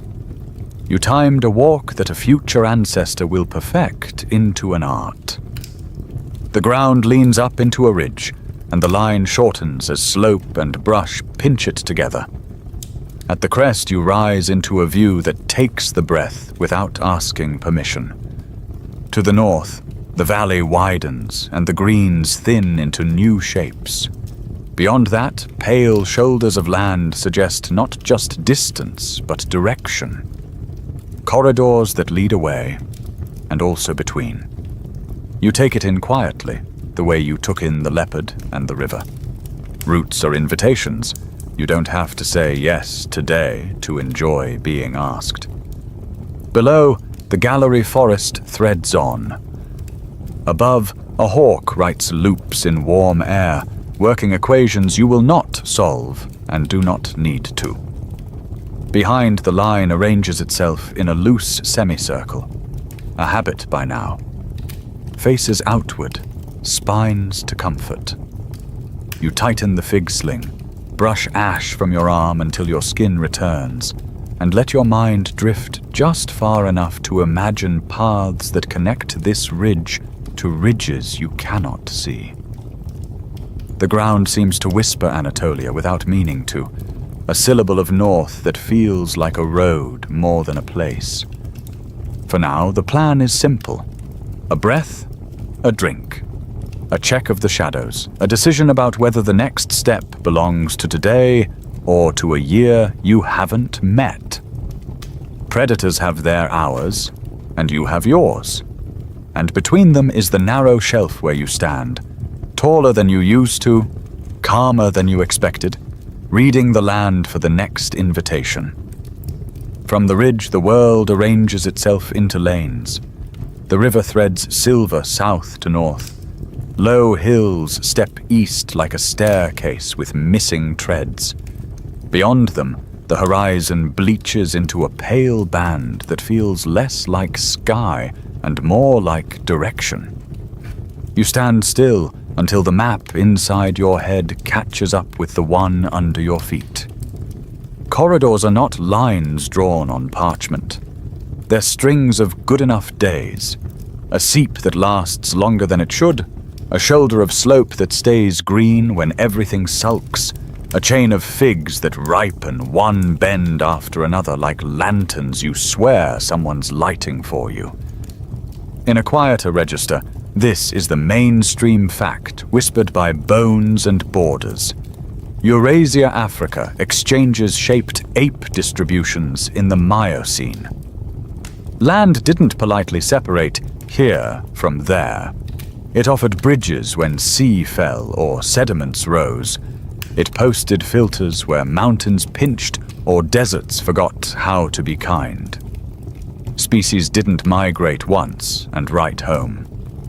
They pulsed, north in a run of wet years, south when dry locked the gates, across when a river braided itself into stepping stones. If your life had paperwork, it would be stamped, frequent traveler. From this crest, you let the mental map widen. To your south, the rift runs like a seam that sometimes tears and sometimes stitches. To your north, the country lifts, dries, and then, very far off, kinks into the highlands that flip water toward other seas. Between is Anatolia, not a place you name tonight, but a shape you can feel. A broad, complicated filter where roots braid and thin and braid again. Filters don't just block, they edit, letting some bodies through, turning others back, sorting travelers by what they can tolerate. Your kind does well with patchwork. Filters are patchwork made into geography. On days like this, Your feet rehearse a possible future. Follow the fruit belts up the river. Use seasonality as a staircase. When figs in the lower valley end their show, the next valley starts its opening night. When sedges in this seep grow bitter, a seep 100 paces higher still tastes like patience. You imagine a north-south walk that isn't a march but a sway, an annual breathing. Out with the rains, in with the dry. The route would be a necklace of fig corners, bends like the one below you where the gallery forest fattens and the shadows hold their shape in heat. You grin and in a very professional tone leave a mental review. Fig corner, 5 stars, excellent shade, staff, weaver birds, a bit noisy, would forage again. You start down toward today's fig corner, because imagining is a luxury and chewing is law. The corridor tightens at a sand tongue where the river has been recently opinionated. This is where filters get personal.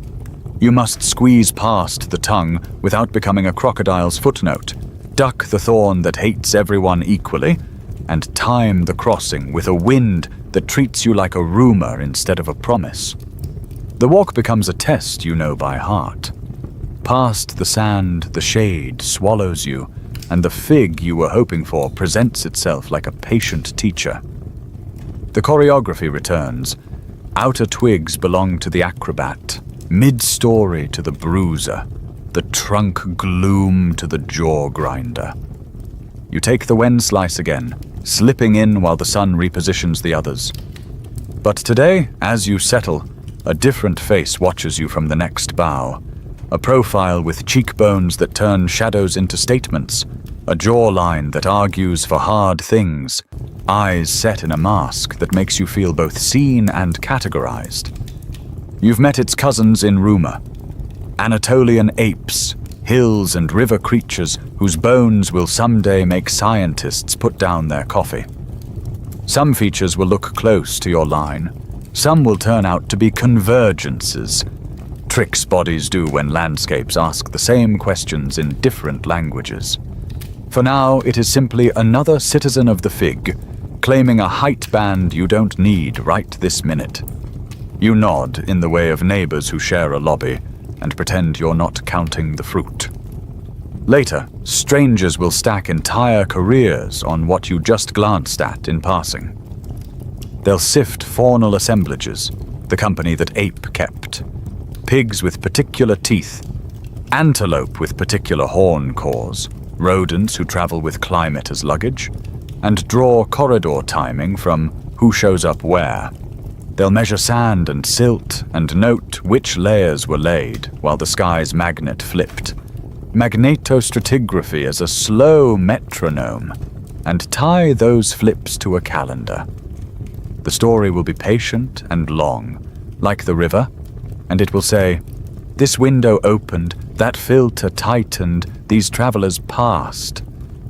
And in the middle of all those careful layers, a skull or jaw from Anatolia will keep starting arguments at conferences.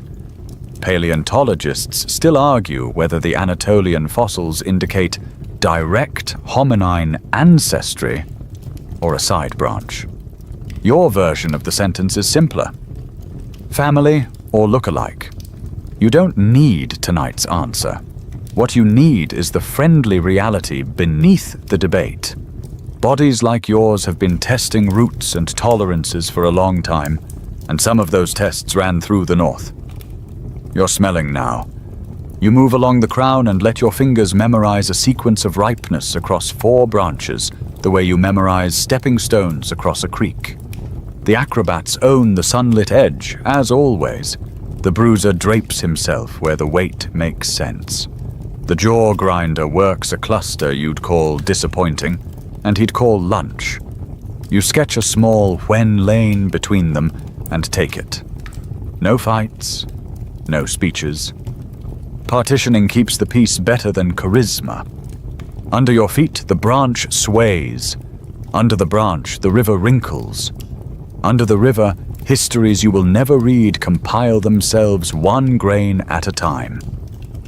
For a moment, you let yourself entertain the absurd. What if you kept going? This season, a little farther than last. The next season, a little farther still, until one day the ridges tilt to a different sea and figs grow with different birds, chiding you from their woven nests. You wouldn't call it range expansion. You'd call it breakfast, and then you'd keep walking. The filters you'll cross would test everything you think you know. Mountains demand lungs, not opinions. Dry belts need loop memory, strings of seeps you can only know by walking them. In some years the bridge closes, in others it yawns open and invites half a continent to swap stories and parasites. When the gate swings wide, your kind does what it has always done. Braids with neighbors, learns one more trick about thorns, trades one more route around a temperamental river, lets a juvenile choose a mate in a different valley, and with them smuggle some calm into the next century. You adjust your one-arm fig tote, because style matters in a crisis, and pick your way down trunk to the sand fan, where the river slows. On the far bank, a grove leans into its own reflection, and the breeze solves the heat for half a minute. You kneel at the edge, where the water writes sideways, and watch bits of other places come past. Pollen from hills you haven't climbed, dust from a fire you only smelled, a feather from a bird that told somebody else off this morning. Corridors aren't just paths for feet. They're conversations run by gravity. You drink, and you're in on the gossip. A dragonfly patrols your straw-sized world with military seriousness. A weaver bird swears at you and at the river, and at the concept of sharing. You christen this bend Fig Corner out loud, earning a glare from the bird that suggests your 5-star review is neither needed nor respected. Fine. You leave a tip in the universal currency, staying small, moving slow, not breaking anything, and you ease along the slick mud to where the tree leans low enough to be democratic. On the branch above the water, the fig-sharing choreography writes itself again, this time with a new cast. The Anatolian-faced neighbor takes mid-level fruit and leans back as if posing for a future paper. The acrobat skims the sun edge and flirts with gravity. You take your time slice, slide in between shadows, and work 3 figs that will be perfect in exactly the number of heartbeats you've learned to count. The piece holds because the filter has already done its work before anyone climbed. This tree, this bend, this hour selected who could feed together without turning lunch into litigation. You eat, and while you eat, you let the big map keep humming at the edges of your attention. Corridors open and close, filters sort and relent. Your line breathes up and down these ribs of land because breathing is what lines that survive learn to do. When the fruit slows, you slip down to the water again, palm the cool, and watch your reflection wobble into 3 faces. Yours, the acrobats, the heavy-jawed neighbors. 3 solutions to one tree, held together by a bend in a river that deserves its silly nickname. You cup water, sip, and look through the surface at the mirror of leaves. Somewhere behind you, another branch shifts. Someone else joins the quiet ballet. You don't look back yet. You finish your drink, press your palm flat to the mud in a thank you nobody hears, and turn in time to see 3 apes sharing one fig with the practiced indifference of experts who've all read the same manual on not making a fuss. It's your cue to keep the peace and keep moving. You rise, shoulders down, and let the last of the shade cool your neck before you step away. You leave Fig Corner with the polite backward glance of someone who knows good service when they see it. and follow the river until bamboo begins to murmur along the banks. The canes clack in the light like wind chimes that learned to gossip. Here, the path invites 3 stories you carry, like caution signs tucked under your ribs. What happens when a great strategy forgets to bend? The first sign is written in branches, a canopy so dense your eyes try to climb it. You picture a cousin who made that canopy his citizenship test. Dryopithecus, elegant and long-limbed, a specialist in soft things and flights between boughs. In your mind, you see him moving as if the trees were an escalator set to always, shoulders rolling, hips elastic, hands reading bark like braille. His world runs on fruit flushes you can smell a week away. His teeth carry thin enamel that kisses sweet flesh rather than arguing with grit. In a museum future, lenses will read the microwear on those teeth and find fine shearing striations, scratches layered like silk threads, more than pits. The D13C tucked in enamel will spell C3 forests, shade-grown sugars, a life measured in crowns of leaves. But the ratchet you felt yesterday touches his world too. When Europe's forests shrink and fray, canopy highways become cul-de-sacs. The escalator stalls. The crossing between 2 crowns stretches just enough to insert weather into his day. One storm flips the bridge, one drought moves the fruit's calendar by a month. One burning hillside trims his choices to either risk ground or wait hungry. He waits, mostly. Waiting works until it doesn't. Specialists fly until the air goes thin.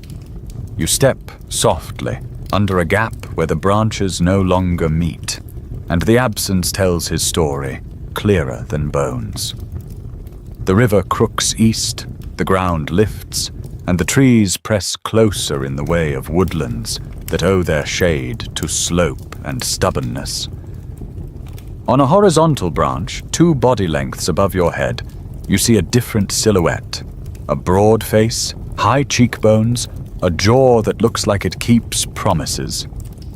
In your head you nod to Pithecus, a master of staying aloft, orangutan-like in profile, but living long before oranges had a marketing department. His teeth and jaws wear thick enamel, a hint that hard or brittle foods paid his bills when soft things weren't available.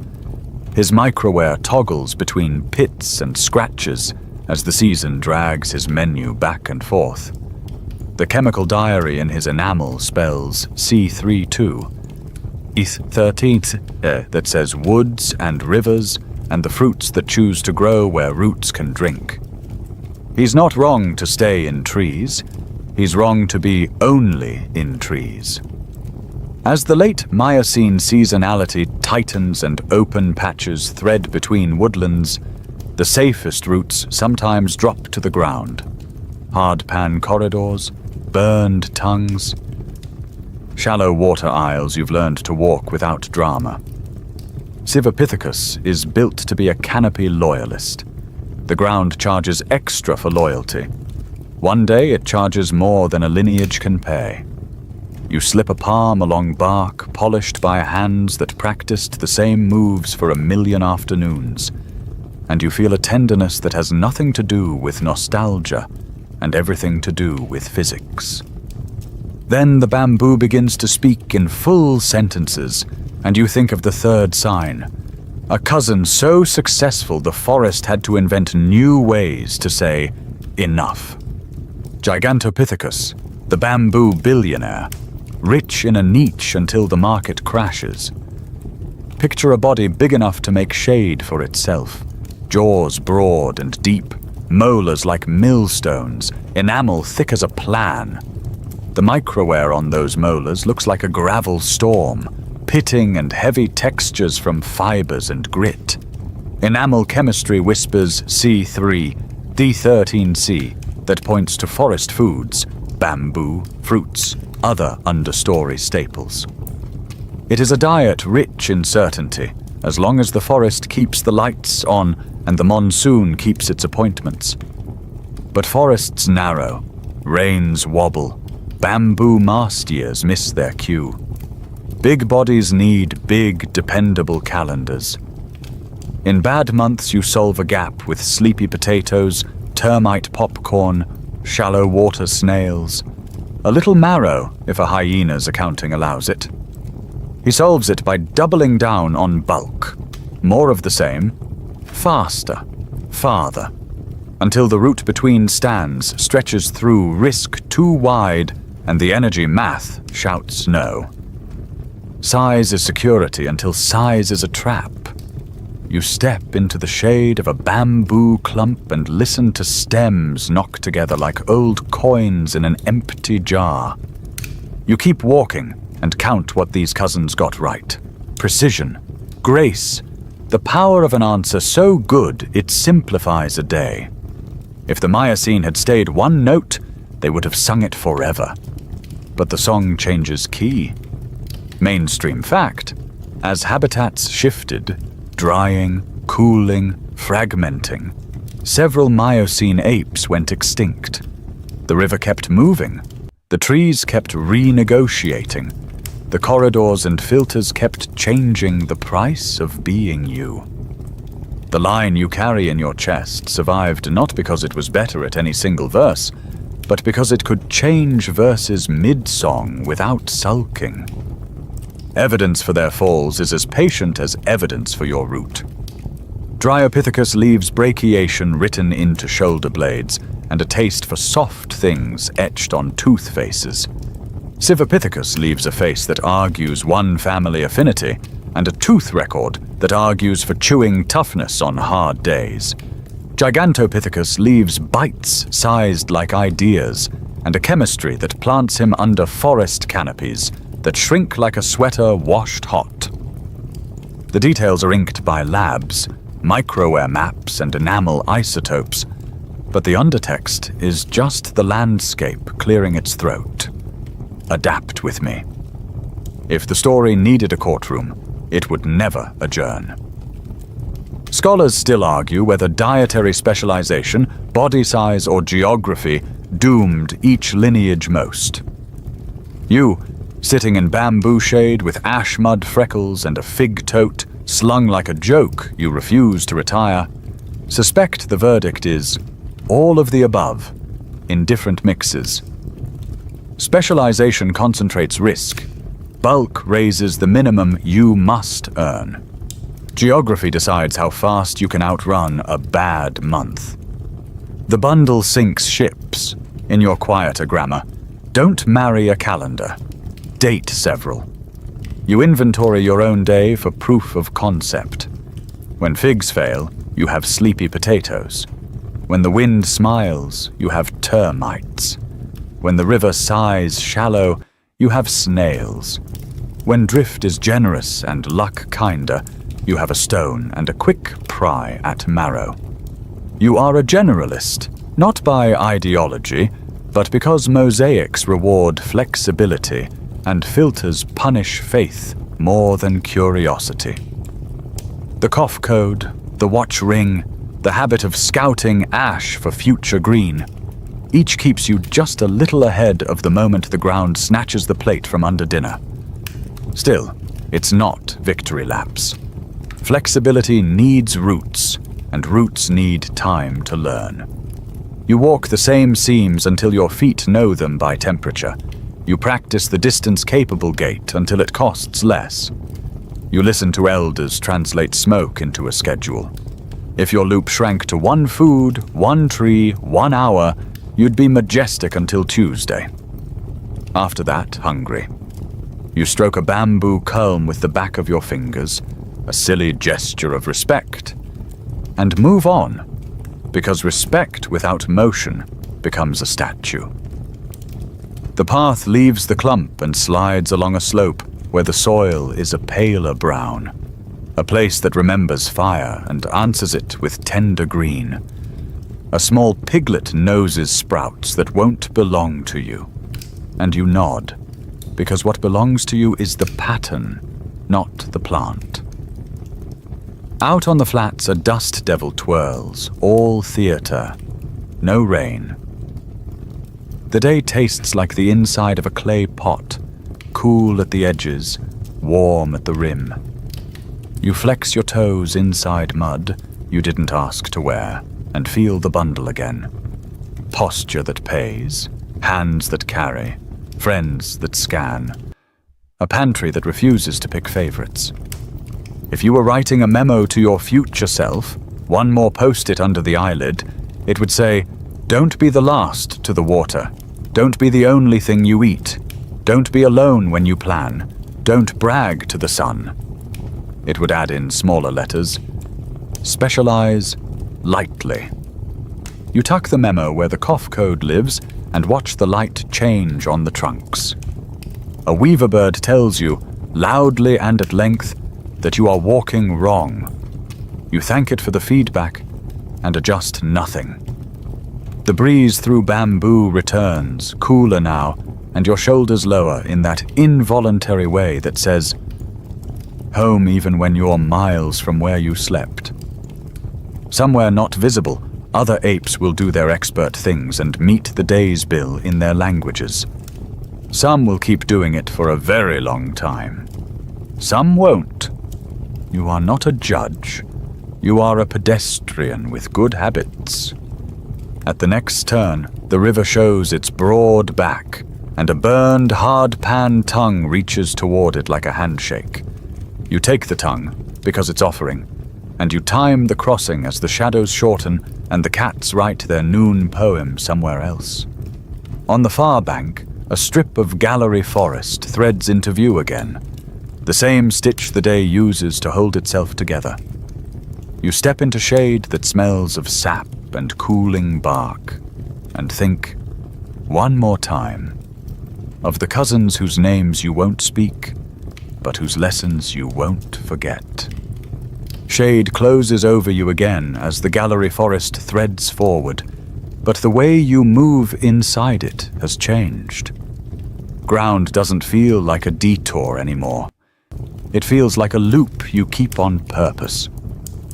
You still read bark like Braille, you still love a branch that behaves, but your day now includes regular ground legs stitched between trees, burned tongues that make quick corridors, hard pan that returns a little spring, ribs of shallow water you stride because ankles rinse and scent thins. You settle into that cheap, steady cadence. The ash wind taut your shoulders, and the trees learn to expect you to arrive upright.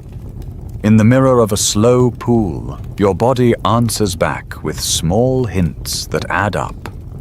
Your skull sits more forward on the neck than your canopy cousins do. The foramen magnum, the quiet hole where the spine meets the head, has drifted toward the center instead of sulking at the back. That balance makes a long gaze easier when you're tall and nosy. Down the line, your thigh bone wears its own opinions. The femoral neck looks a shade longer, the cortical bone thicker on the underside, where an upright stride drives stress. None of this is speeches. It's scaffolding you can feel whenever you cover 200 paces without consulting a branch. You aren't alone in this tweak. Out west, in a lakeside mosaic the wind can still describe, a cousin with a jaw you'd recognize walks the edges of 7-million-year rivers. His skull's base is a touch more under than behind, the way yours nags toward, and his days likely include the same tentative ground jaunts you're dialing in now. Farther east, in hills with red dirt and an unhelpful fondness for erosion, another cousin leaves behind a femur that forces future people into happy arguments. Its neck and head whisper biped, even if the rest of the body is conservative about the news. Later, much later, a relative with a grasping big toe and a pelvis full of compromises splits time between trunks and dirt, like a commuter who still pays for the tree gym but swears the ground commute saves money. Mainstream fact, put plainly, the earliest hominins show up million years ago with clues to bipedal tendencies. Skull base is more forward, thigh bones tuned to upright load, pelvises beginning to vote for a future. The gallery forest doesn't clap. It just makes room. You test the midpoint of a day with a little flourish you shouldn't admit you practice. The two-hand tuba shuffle. It's half dance, half logistics. Knees soft, hips doing the world's smallest figure eight.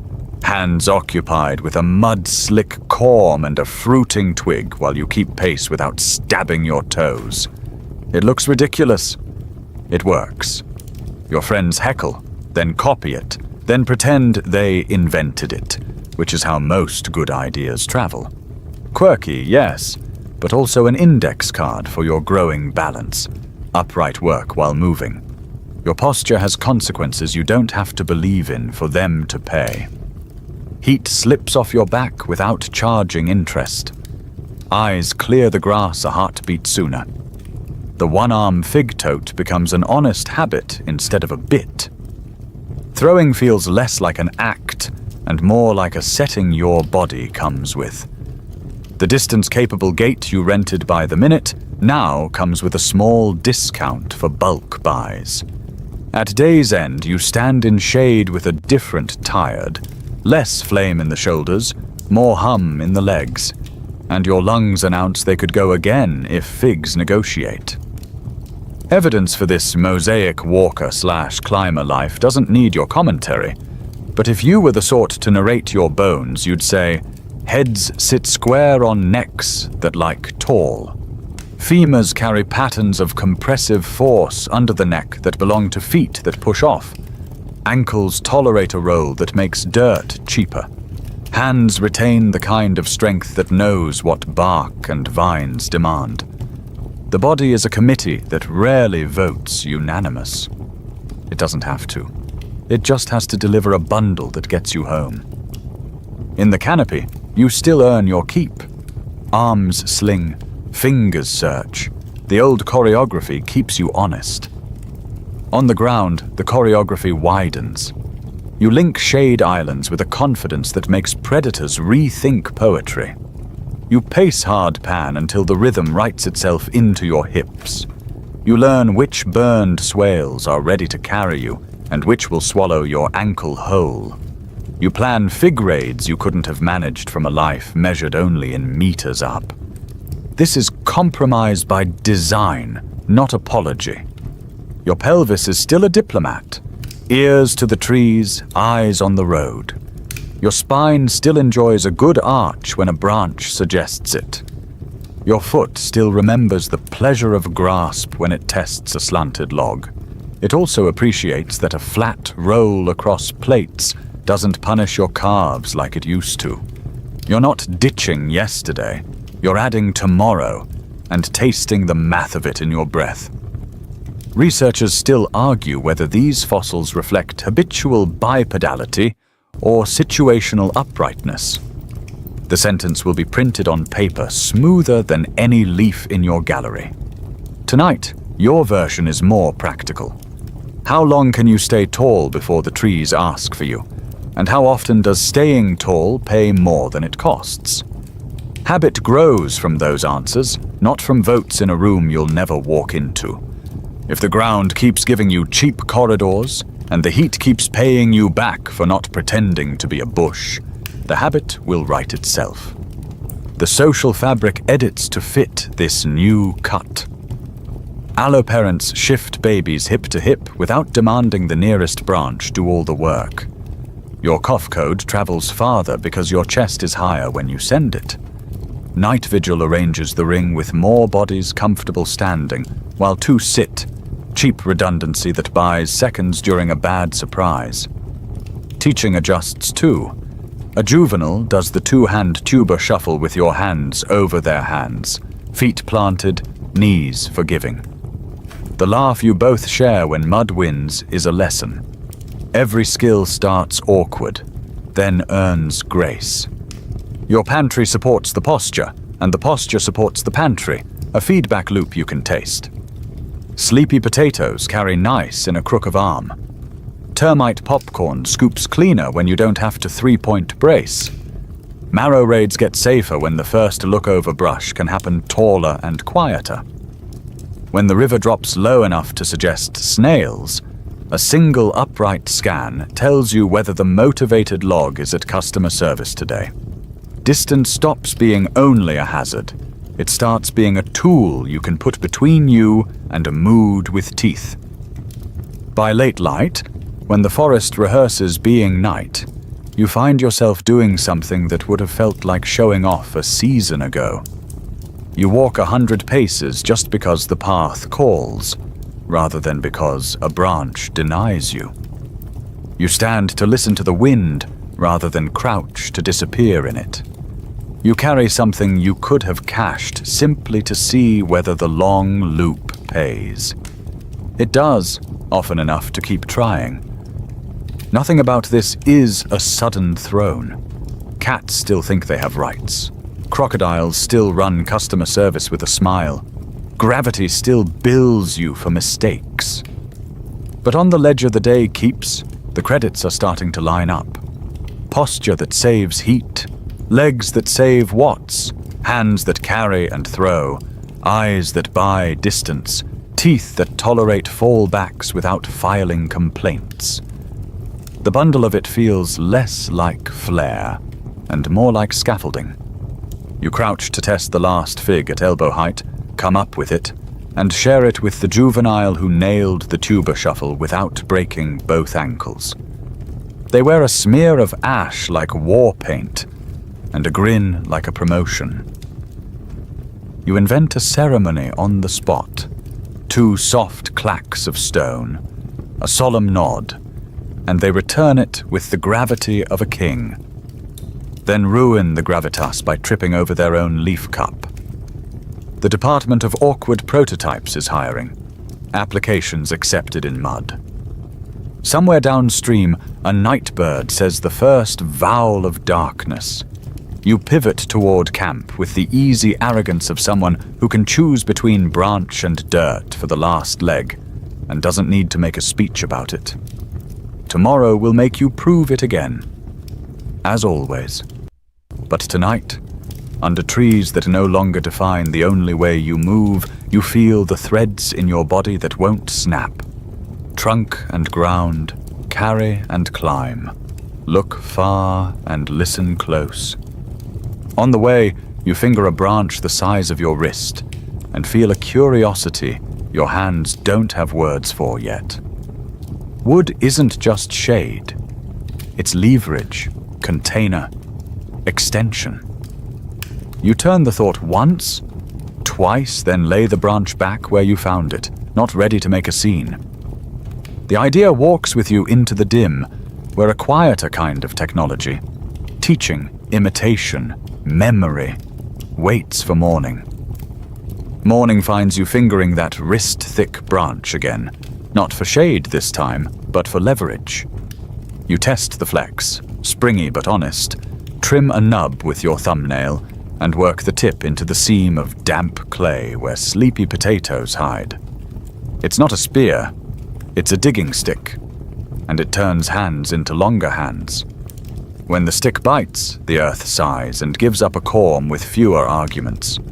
You roll it, scrape the peel with a flake of bark, then percuss it. 2 smart taps against a log to split the starch and shake loose grit. The sound is small thunder in wood. Tock, tock, tock. Your people call that percussive foraging without calling it anything at all. Sticks, stones, logs. The first toolkit is a conversation you have with materials that don't insist on being fancy. You run the leaf cup hack next, because thirst is both boring and persuasive. 2 big leaves folded into a crude boat, cupped tight with your palm, dipped where the river narrows into a whisper. 60% of the water goes where physics thinks it should. Down your wrist, into your elbow, onto your rib cage, auditioning for slapstick. 40% reaches your mouth like applause. The ratio is eternal. You drink anyway. Someone snorts, and you bow toward the Department of Awkward Prototypes, which is what you call every idea before it grows up. Under the fig's low shade, you lay out a patient food lab. The sleepy potatoes split cleaner if you smack them along their grain. Stringy stems go quiet if you bruise them first against bark. Bitter greens become nearly polite when you roll them in ash and let them sulk a minute. You fold a strip of leaf to make a carry sling for seeds and tuck it inside the one-arm fig tote like a sub-pocket. The sling will dump half your haul the moment you forget it exists. You will invent it again tomorrow. Mainstream fact, woven into wrists and shoulders, non-lithic technologies likely precede formal stone tools. Hands, sticks, stems, leaves, chunks of wood. These come first because they are everywhere, and your brain learns by hand before it learns by hammer. A future classroom will talk about Oldowan and Aculean, the beautiful stones that keep their edges for 1,000,000 years. But wood rots, leaves vanish, and bone wears smooth. What lasts in the ground is not always what started the conversation. You tap the log again, talk, and a juvenile inches closer, drawn by the rhythm and the promise of starch without sand.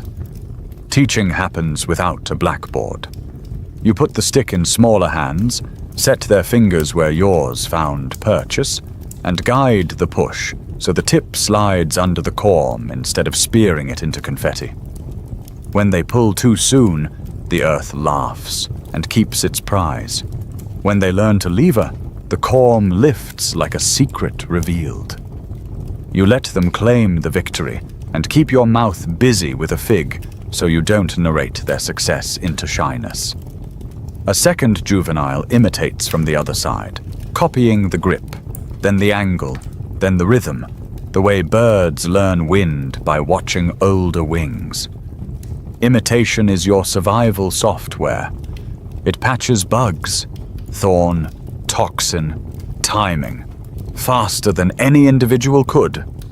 Shade gathers a small class without anyone admitting there is one. Elders heckle with love. More wrist, less elbow. You're feeding the mud. No, that's not a cup, that's water cosplay. You return heckle for heckle, because laughter keeps embarrassment from sticking to the ribs of learning. You fail the leaf cup again, and a grandmother wipes your forearm with exaggerated pity. The small bodies cackle. Everyone drinks. On a log blackened by an old grass fire, you pound a palm full of seeds inside a folded bark trough. The trough is a terrible mortar. The stick is a worse pestle. The paste is good enough. Somebody adds termite bodies for protein and crunch. Someone else drips a little water with less spillage than yesterday. The paste becomes a smear on warmed stone that asks to be called a recipe, and against all good sense, earns the title. You taste it. The texture is committed. The flavor is its food. No one argues with its food. When the day slips toward glare, you walk the burned tongue you scouted last night and stop at its tender edge. Here, traditions grow the way grass does after fire. Sixth day brings the softest shoots. Wait for the moths, then count 3 more sunsets. Cross the swale when ash stops signing your ankles. Your group's knowledge commons doesn't need council or ceremony. It needs a ring of bodies in the right light trading route fixes, safe crossings, predator tells. 2 coughs for thorns. 3 taps for snake. Rock on rock for don't be last. You could call it culture if you wanted to win an argument. You prefer to call it help. The proof of this quiet tech won't sit proudly in a glass case. Use whereon bone and wood rarely preserves. Leaf slings and bark troughs go back to dirt without leaving a forwarding address. So the future will squint sideways to reconstruct your day. They'll watch chimps crack nuts on stone anvils, capuchins pound palm hearts with hand-sized cobbles, Gorillas fold herbs to detox the bitter, and they'll say, soft and careful, that the pre-Oldowan world probably included percussive foraging and plant processing like this, speculation flagged as such, because evidence is humble when wood and leaf are the protagonists. Still, the inference holds water better than your cup does. Anthropologists still argue whether cultural transmission began deep in the Miocene or later. Maybe the bar for culture is set high. Maybe it should be. Tonight, you aim lower and warmer. If behaviors spread by imitation, stick, and accumulate into a local way of doing things, you're already standing in the shallow end of that pool. You carry ways to fold water, to time termite flights, to read ash as a calendar, to cross where crocs nap, to harvest sleepy potatoes without eating the river.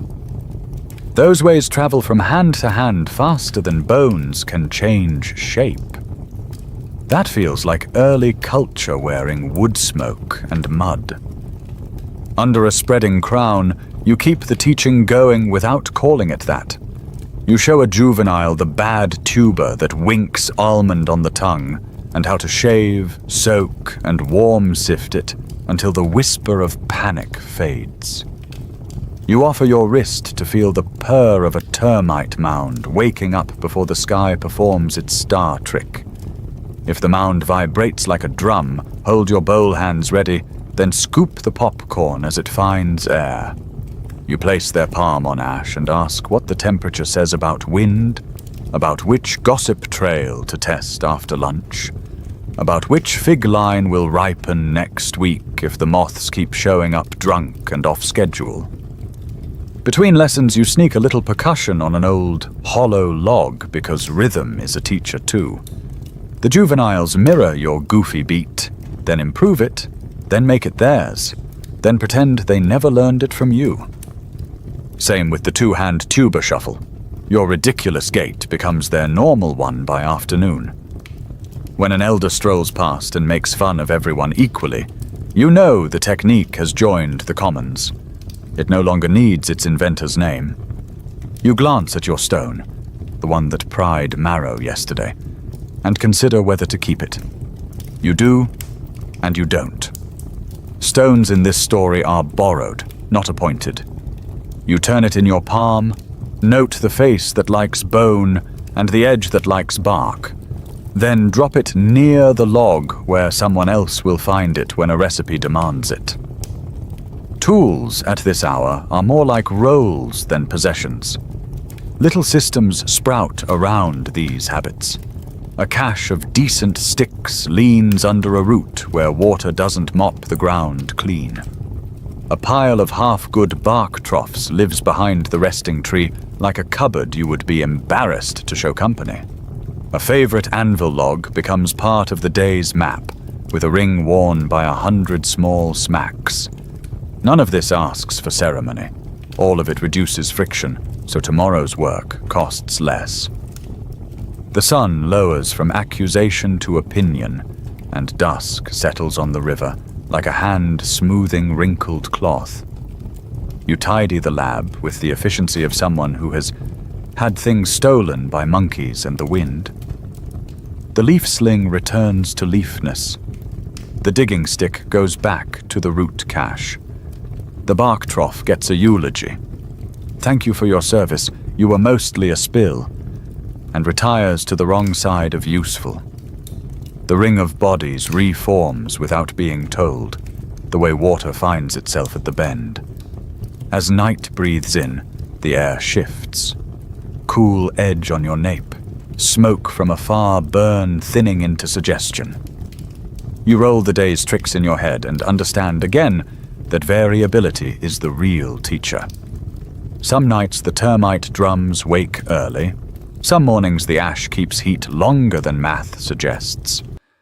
Some seasons the river forgets its old route and writes a new one through your pantry. The tools you favor: sticks, leaves, memory, imitation. Work because they bend. You curl into your place in the ring, the cough code running through the leaves like a lullaby you all pretend not to know by heart. And you let the little inventions of the day thread themselves into sleep. The night doesn't keep its promises. A cool breeze that started as a lullaby flips twice before dawn and arrives at camp smelling like wet ash and distant dust. Rain somewhere you can't see, dry somewhere you were counting on. You sit up inside the ring, test the air with your palm, and feel the lesson you've been living all along. The ground doesn't change once. It oscillates. Lakes swell and shrink, grass browns, and then jokes about being green again. The river changes its mind about which braid is the main one and doesn't apologize. Your calendar stretches like bark in heat and then snaps back, just a little warped. By first light, the sky is already switching moods. A thin cloud train smears east. To the west, a brown veil hangs like a curtain someone forgot to open. You tilt your face, taste both stories, and edit the day before the cough code has time to warm up. The fig you meant to raid can wait. The burned tongue that should have sprouted tender green on day 6 clearly didn't get the memo. The moths that were supposed to show up 3 sunsets after smoke decided to EP late. You rewrite breakfast into sleepy potatoes with a fig chaser instead of the other way around. You call this the pivot diet, a brand you invented strictly to make your stomach feel clever. The mainstream fact humming under your feet is simple enough to etch on a tusk. Environmental variability can be a key selective force. The world that trains you isn't a steady slope from wet to dry. It's a seesaw that moves on weekly rhythms, seasonal pulses and longer swings stacked like shelves. You don't adapt to an average.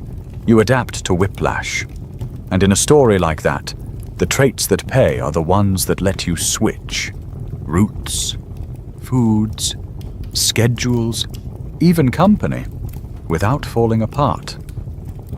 Evidence for the seesaw is layered where your toes squelch. Far to the north and not so far beneath your feet, lake cores hide a tidy diary of chaos. Thin laminae of diatoms, tiny glass boxes that bloom when water sits sweet, alternate with gritty bands of dust that mean wind shoved land into air and air into your lungs. Pollen in those layers toggles from woodland signatures, fig, riverside shade, to grassland signatures, C4s bragging. And back again, sometimes within spans short enough to fit inside the memory of an elder who still ribs you about your first leaf cup disaster. Charcoal freckles spike, fade. Return fire regimes like breathing. The sediments don't do drama. They do receipts. The ring shakes into motion with less chatter than usual, because everyone can feel the day being slippery. You schedule your bravery at a different hour, choose a different shallow for the motivated logs customer service desk, and set your pace to the uncomfortable middle between too slow, cat poetry, and too fast, tripping into a moral lesson. You inventory tools with your eyes, digging stick for the seam that held, one-arm fig tote for the grove that didn't forget itself, a stone because sometimes the river writes noon in bones. Your shoulders remember yesterday's distance-capable gait and request a rerun. Halfway to the seep, the wind drags a shawl of smoke over the hill that wasn't burning last night. Good. Fresh shoots soon. Bad. The route you meant to use at dusk will glare and bite for 2 days. You reshelve the plan with a librarian's sigh and a pedestrian's gratitude for options. Someone mutters your new slogan, Meal Plan by Weather App. TM, and you roll your eyes and pretend you didn't invent it. Humor keeps flexibility from feeling like surrender. You're not capitulating. You're surfing. The pivot diet has rules so soft they almost purr. Figs if the clouds behave, termite popcorn if the earth drums, sleepy potatoes if both flirt and ghost, snails if the river blushes shy, marrow if luck and ethics can agree for 5 minutes. You bounce along that menu like a bead on a string, apologizing occasionally to your gut biome for experiments that were brave in theory and loud in practice. Your enamel keeps the peace. Fine scratches when fruit pays, pits when grit and root win, small chips when you pretend a pebble is a crunch garnish and your molars file a complaint. Paleoecologists still argue whether variability, not mean state, drove hominin evolution. In your mouth, the debate is a shrug with muddy hands. Averages are bedtime stories. The edges write your mornings. A single missed rain can move a fruit window by a week, enough to test a group that refused to diversify. A run of quick fires can tilt the grass mosaic, goose grazes, and shift predator routes so the old safe crossing becomes a cat's stage. A lake that rises for 2 seasons will invite snails and then crocs, and a mouth that never learned the difference will learn it once, rudely. Variability also curates routes. Your shallow water aisle lengthens after a rain, then thins to a foot wash, then vanishes into cracked plates that spit cool breath if you lean close. Corridors appear and retire like elders with interesting stories. The social map must keep up. Today, the gossip trails do more than trade fig coordinates. They move warnings. Burned swale at the shoulder. Snake wrote cursive in the scrub. Hyenas doing hyena things past the bend. The line you walk is a patchwork of a dozen small opinions stitched into a plan. The plan changes by lunchtime, when weather interns, the clouds, file the wrong paperwork, teaching steps in. Your knowledge commons holds playbooks for the weird years. How to soak the tuber that went bitter off schedule. How to roll ash onto leaves that stayed rude longer than usual. How to hear the mounds purr whisper, "Not yet," even though you want popcorn more than patience. Imitation scales faster than bone. A juvenile watches an aunt tune a leaf cup to spill only 40%. Then does it. Then shows someone else. And by sunset, you can count fewer wet elbows. Tiny victories. Less spillage, fewer regrettable bites, cleaner prize at marrow, compound across unstable weeks. Flexibility doesn't mean flailing. You keep your predator timetable because cats don't suspend poetry for meteorology. Dawn and dusk still punish loiterers. The river still punishes last place. Being adaptable means you shift your risk into hours and places where the mismatch is in your favor. Short shadows for crossings. Hard pan when grass conspires. Burned tongues as stepping stones instead of traps. Upright when the breeze pays, low when you're noise on purpose. The choreography holds even when the band keeps changing tempo. Your body, conspirator that it is, leans into the seesaw. Bipedal posture on hot days saves more heat than it costs. Hands free on complex days means sticks, stones, babies and tubers can stack and travel. Thick enamel means you can forgive the planet for switching the menu. The bundle isn't a brag, more like a toolkit left by a door you pass a lot. Every time you borrow from it, the day narrows from impossible to annoying to done. At noon, a gust lifts ash from a distant slope and sets it glittering like grey snow. Not pretty, useful. In 2 days, that line will go green. In 3, grazes. In 4, a maybe for cautious scavenging. In 6, soft shoots for brittle mouths. You pin the schedule to your inner wall with those numbers, and not the ones from last time, because the calendar is handmade and erasable. A log somewhere upstream coughs out a sound that isn't a log. Your ears right, don't be last in the margin, and the line closes the gap between bodies. The seep holds today, generous as an aunt who doesn't do birthdays, just surprise dinners. You work the digging stick in your best figure eight, pry a tuber that behaves like a tuber, and split it with 2 neat smacks on the anvil log. The paste you make with seeds, ash, and a few penitent greens tastes like effort, which is to say, fine. A juvenile beside you manages a leaf cup that spills only a respectable amount. You clap softly, because confidence sources everything. Sometimes the seesaw tilts hard enough to throw. That's when social buffering earns its capital letters. Shared watch means your mistakes get caught faster. Shared gossip trails mean your roots get smarter without you having to collect every bruise personally. Shared food means your bad guess about a fig doesn't cascade into a bad night on watch. Variability favors groups that flex together. The ring is an anti-whiplash technology with laughter built in. By late light, clouds finally cash one of their checks. The river smells briefly like metal and patience. A single scatter of rain polka dots dust into dark freckles, then stops with theatrical humility. You don't sulk. You pivot again. Check the shallows for snails, sniff the wind for marrow math, glance at the mound for a drum roll. If none of those sing, you have sleepy potatoes, which, with a fig chaser and a joke, is almost a meal with manners.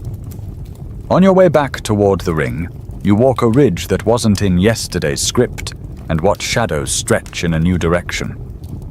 The view is not better, just different enough to open lanes in your head. The word for the feeling is possible. In that quiet, you hear tomorrow's rumor.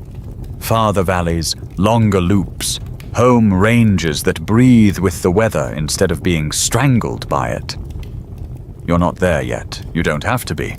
Tonight you carry the simple victory of a day that changed 5 times and still ended with full hands. The cicadas start their white noise machine, ever the professionals. You tuck your fig tote under your elbow, practice the 2-hand tuba shuffle once for comedy, and accept the ring's invitation like a chair. The cough code moves around you the way wind moves the leaves. 2 for thorns, 1 for good. A low half cough that means, tell that story again about the moths. You do. The punchline is small. The lesson is big. Flexibility isn't a trick. It's a temperament. Your loops keep lengthening until the map in your head stops being a circle and starts breathing like a lung. A good month takes you 2 valleys out and back. A bold one strings 3 fig corners into a lazy necklace. A hard one drags you to a seep you only knew from an elder's laugh. The gossip trails that used to swap warnings now ferry plans. Who has shade? Who has shoots? Who has a grandmother with a talent for reading ash-like scripture? You're still you, mud on the calves, ash on the shoulders. But the home range swells, exhales, and learns to knit with the ranges of your neighbors. The bundle you've been carrying, posture, hands, teeth, timing, friends, starts to feel like a kit you open on the road. Sticks stop being lucky branches and settle into rolls. Stones stop being borrowed and start being expected. Food stops arriving as is and starts arriving processed. You pound more things before you eat them. You split more before you carry. You bruise, crush, scrape, and sometimes warm on a coal bed that isn't your fire but behaves enough like one to pretend. The menu becomes not just broad, but transformable. A tuber that used to be an argument becomes a conversation you can win. Archaeological signatures is a phrase the future will use for this invisible turn. They'll show you cut marks that slide under and across tooth scores on bone, percussion scars spiraling from long bone ends that bled marrow you remember as a small, guilty feast, residues on stones that taste like starch when licked. No one will admit to licking them, and everyone will. Starch granules trapped in dental calculus that say softly that you ground and chewed things your teeth didn't evolve for alone. None of this feels like ceremony to you. It feels like less chewing for more calories, which is the kind of math a hungry brain adores. As the toolkit matures, the roots widen. Your distance-capable gait stops being something you rent by the minute and becomes the way you run errands between valleys. The fig-tote graduates from scandal to standard issue. The two-hand tuba shuffle becomes the dance of your people. And the trails themselves begin to converge, not into roads, no one is that organized, but into predictable lanes where groups meet on purpose instead of by accident. A dusk on a ridge turns into a market of news. Someone walks in with a story about a burned tongue that sprouted early. Someone else describes a shallow that turned toothy. You trade a leaf sling folding trick for a safer way to descend the cursed slope that ate 3 good ankles last season. The quiet consequence of all this traffic is demography. When bands touch and trade and mate, small populations behave like larger ones. Your effective population size rises like a hidden tide, and with it, the odds that a stupid year won't erase a lineage that did everything right. Mainstream fact. Generalist strategies correlate with broader geographic ranges and longer persistence. You can feel the truth of it under your feet. Groups that will eat a little of everything, walk a little farther than they like, and share just enough to keep tempers cool, have maps that sprawl and histories that last. The braiding isn't just food and mates, it's rhythms. You take in other people's cough codes, and they take yours. 2 for thorns, 1 for good, a low half cough for tell that story again. Your watch ring gets better at rotating without wobble. Your gossip trails start to repeat in a way that makes new juveniles think they've always existed. By the time a child learns to carry a toddler without inventing gravity, they also know which way ash drifts off each hill after the first rain, which bend deserves 5 stars, and which motivated log runs the most honest customer service. Knowledge stops being fragile. It becomes redundant, stored in more than one head, more than one valley. The land keeps throwing curveballs. A run of fierce, dry years snaps 2 weak links in the food chain. A lake that used to wink with snails goes sullen. A cat pair decides a corridor is theirs and posts teeth. You adjust. You move dawn forward by half an hour, tilt noon into shade hopping, tack an extra sleepy potato seam onto the afternoon loop, reduce river crossings when the water looks philosophic. The specialists you pass grow gaunt when a single plant family sulks. Your line looks thinner too, but the options keep you moving. When the air finally folds into rain, you expand again, not by exploding into everywhere, but by reopening the lanes you set aside without resentment. Sometimes the braiding gets literal. You walk into a valley you haven't used in 2 seasons and find strangers who aren't strange anymore. The cough code is familiar, the tuba dance recognizable, the jokes secondhand but still good. You share sleepy potatoes and termite popcorn and the best laugh of the day. Someone calls your trade route a gossip trail to your face and then asks for directions along it. You draw the map in dust with a stick, edit it with your foot, and watch as they mirror the lines exactly. Later, the future will read admixture in bones and population structure in the little variations of genes and claim, correct and smug, that groups like yours braided.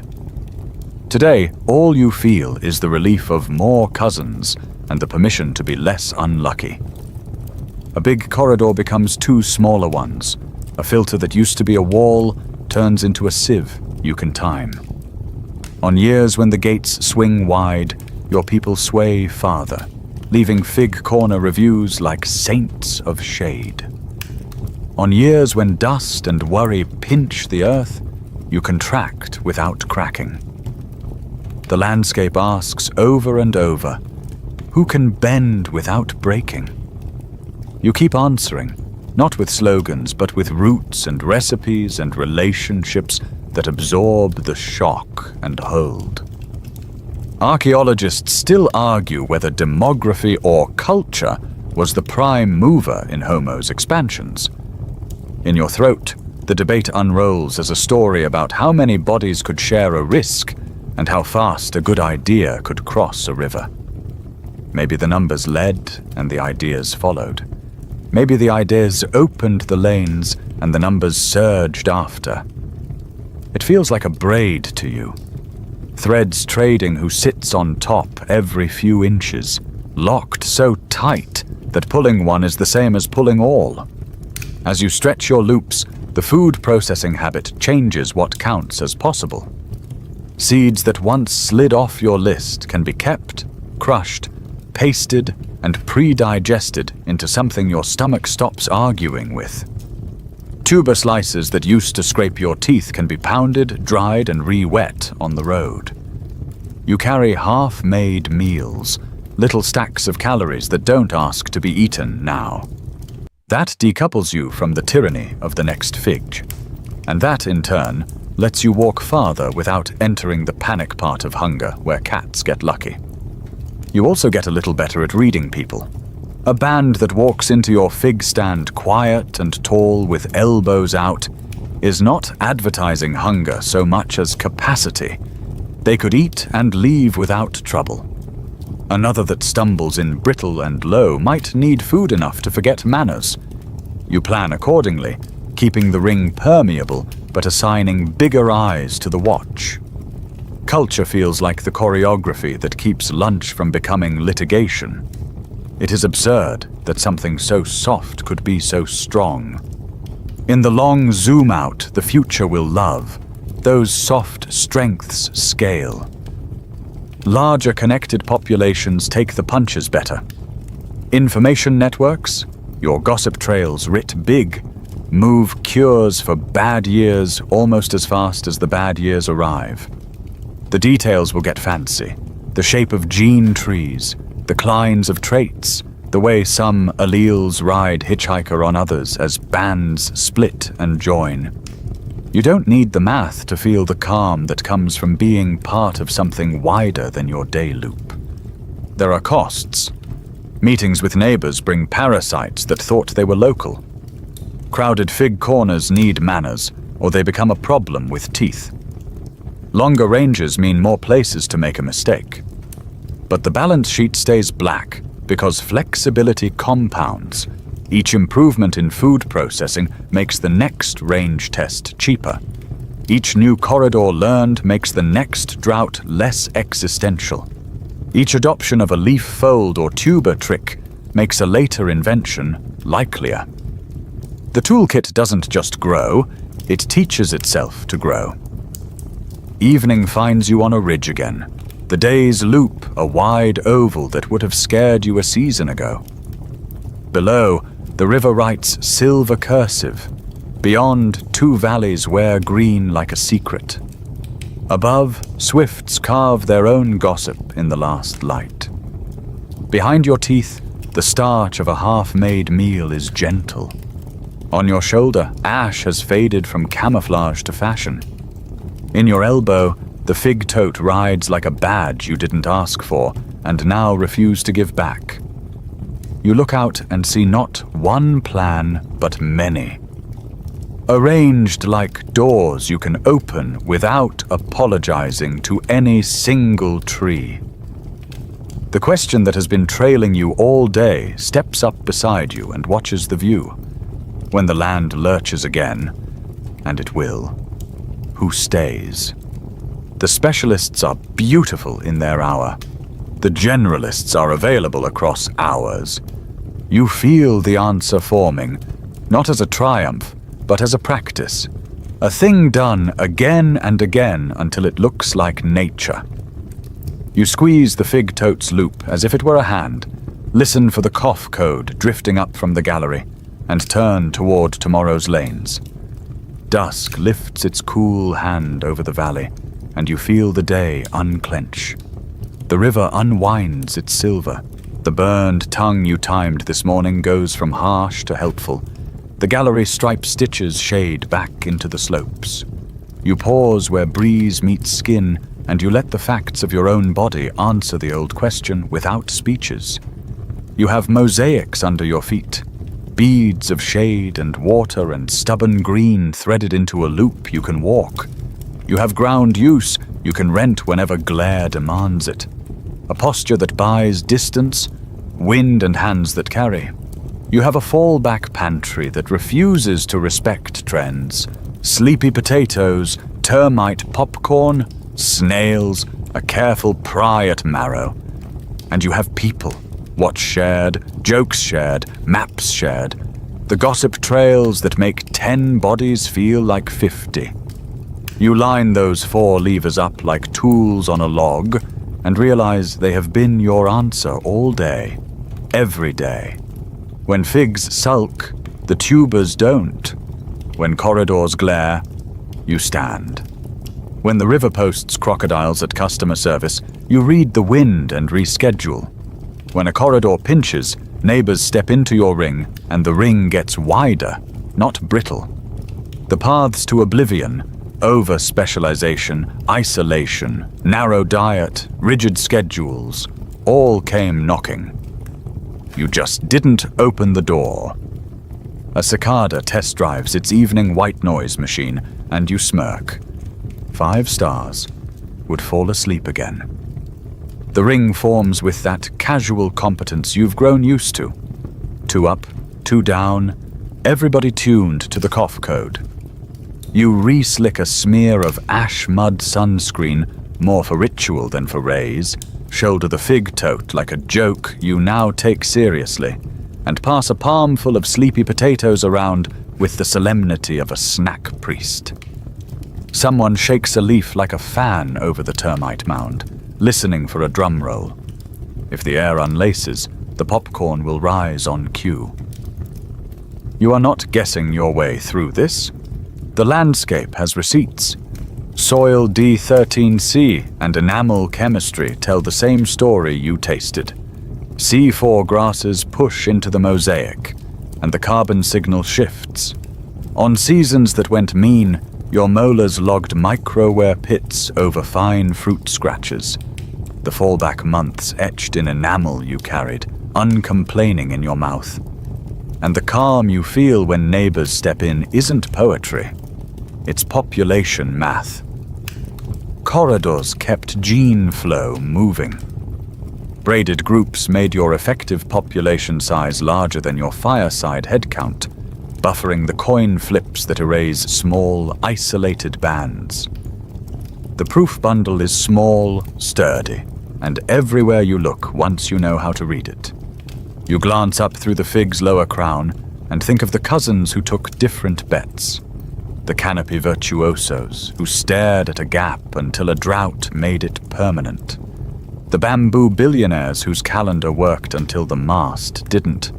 The loyalists to one texture, one height, 1 hour. The mainstream fact that matters at bedtime. The late Miocene decline thinned the cast, yes. It didn't erase everyone.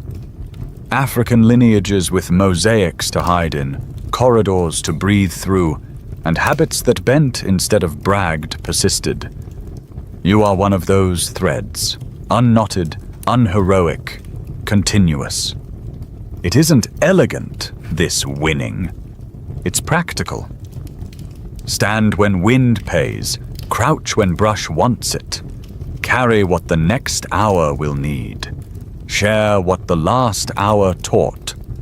Eat what the season puts in reach without promising it to your personality.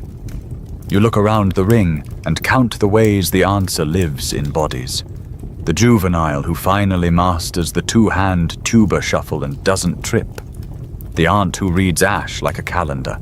The neighbor who learned your leaf cup fold and now spills only 40%. Progress.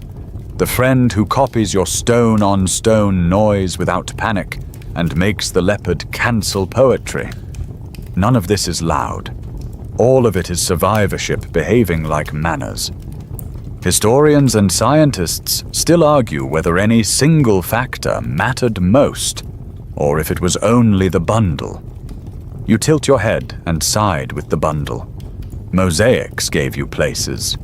Uprightness gave you lanes. Fallback foods gave you time. Cooperation gave you calm.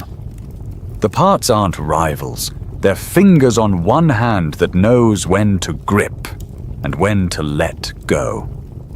That hand reaches forward in a straight, unshowy line.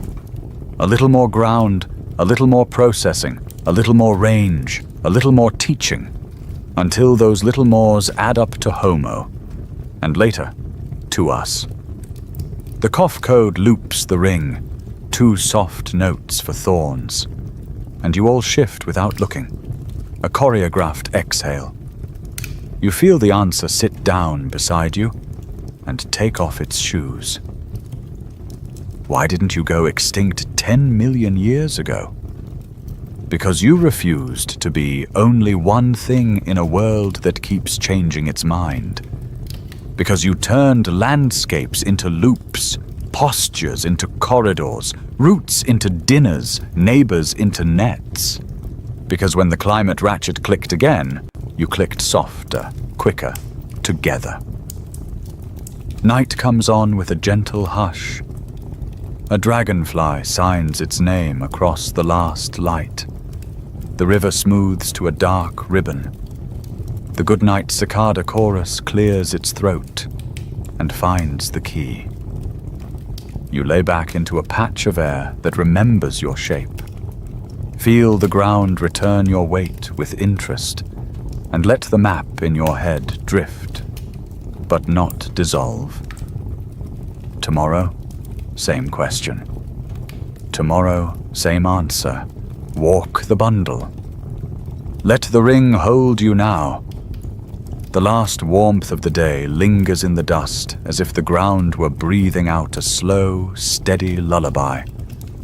Somewhere, water talks in its sleep. Small syllables slipping around stones, and the fig leaves overhead answer with the softest kind of applause. You listen to the rhythm that isn't a drum and isn't a clock, but feels in your chest, like both. Your shoulders remember the breeze and unclench. The ash on your skin has faded from paint to powder, nothing to carry. Every little invention, the leaf cup that behaved for once, the stick that learned your hand, the cough code passed like a secret, folds itself smaller and smaller until they are just the shape of how you move. The river keeps its promise of dark silver. The burned tongue keeps its promise of green tomorrow. The hard pan keeps its promise to be polite if you ask nicely. Even the motivated log, for now, is just a story on another bank. Let your jaw rest. The day's grit has already told its tale to enamel. There is no more convincing to do. Let your eyes soften. The map can stay, but it can stay quiet. Lanes and beads and corners dimmed to a few gentle threads. If you test the air, it answers with cool and a little sweet from crushed leaves. If you listen for cats, what you hear instead is distance behaving itself. Breathe in the bundle you built without naming. Places, lanes, time, calm. Breathe out the parts of the day that tried to be bigger than they were. You are safe enough to be slow. The ring adjusts around you when you settle, a practice so old it doesn't need a word. Somewhere downriver, a nightjar says its soft name twice, and the goodnight chorus slides lower by a note. Stay here, feel the ground. Let the long chain that didn't snap hum faintly, like a string touched with 2 fingers, and then fade to a memory you carry into sleep. Nothing to do now, just rest.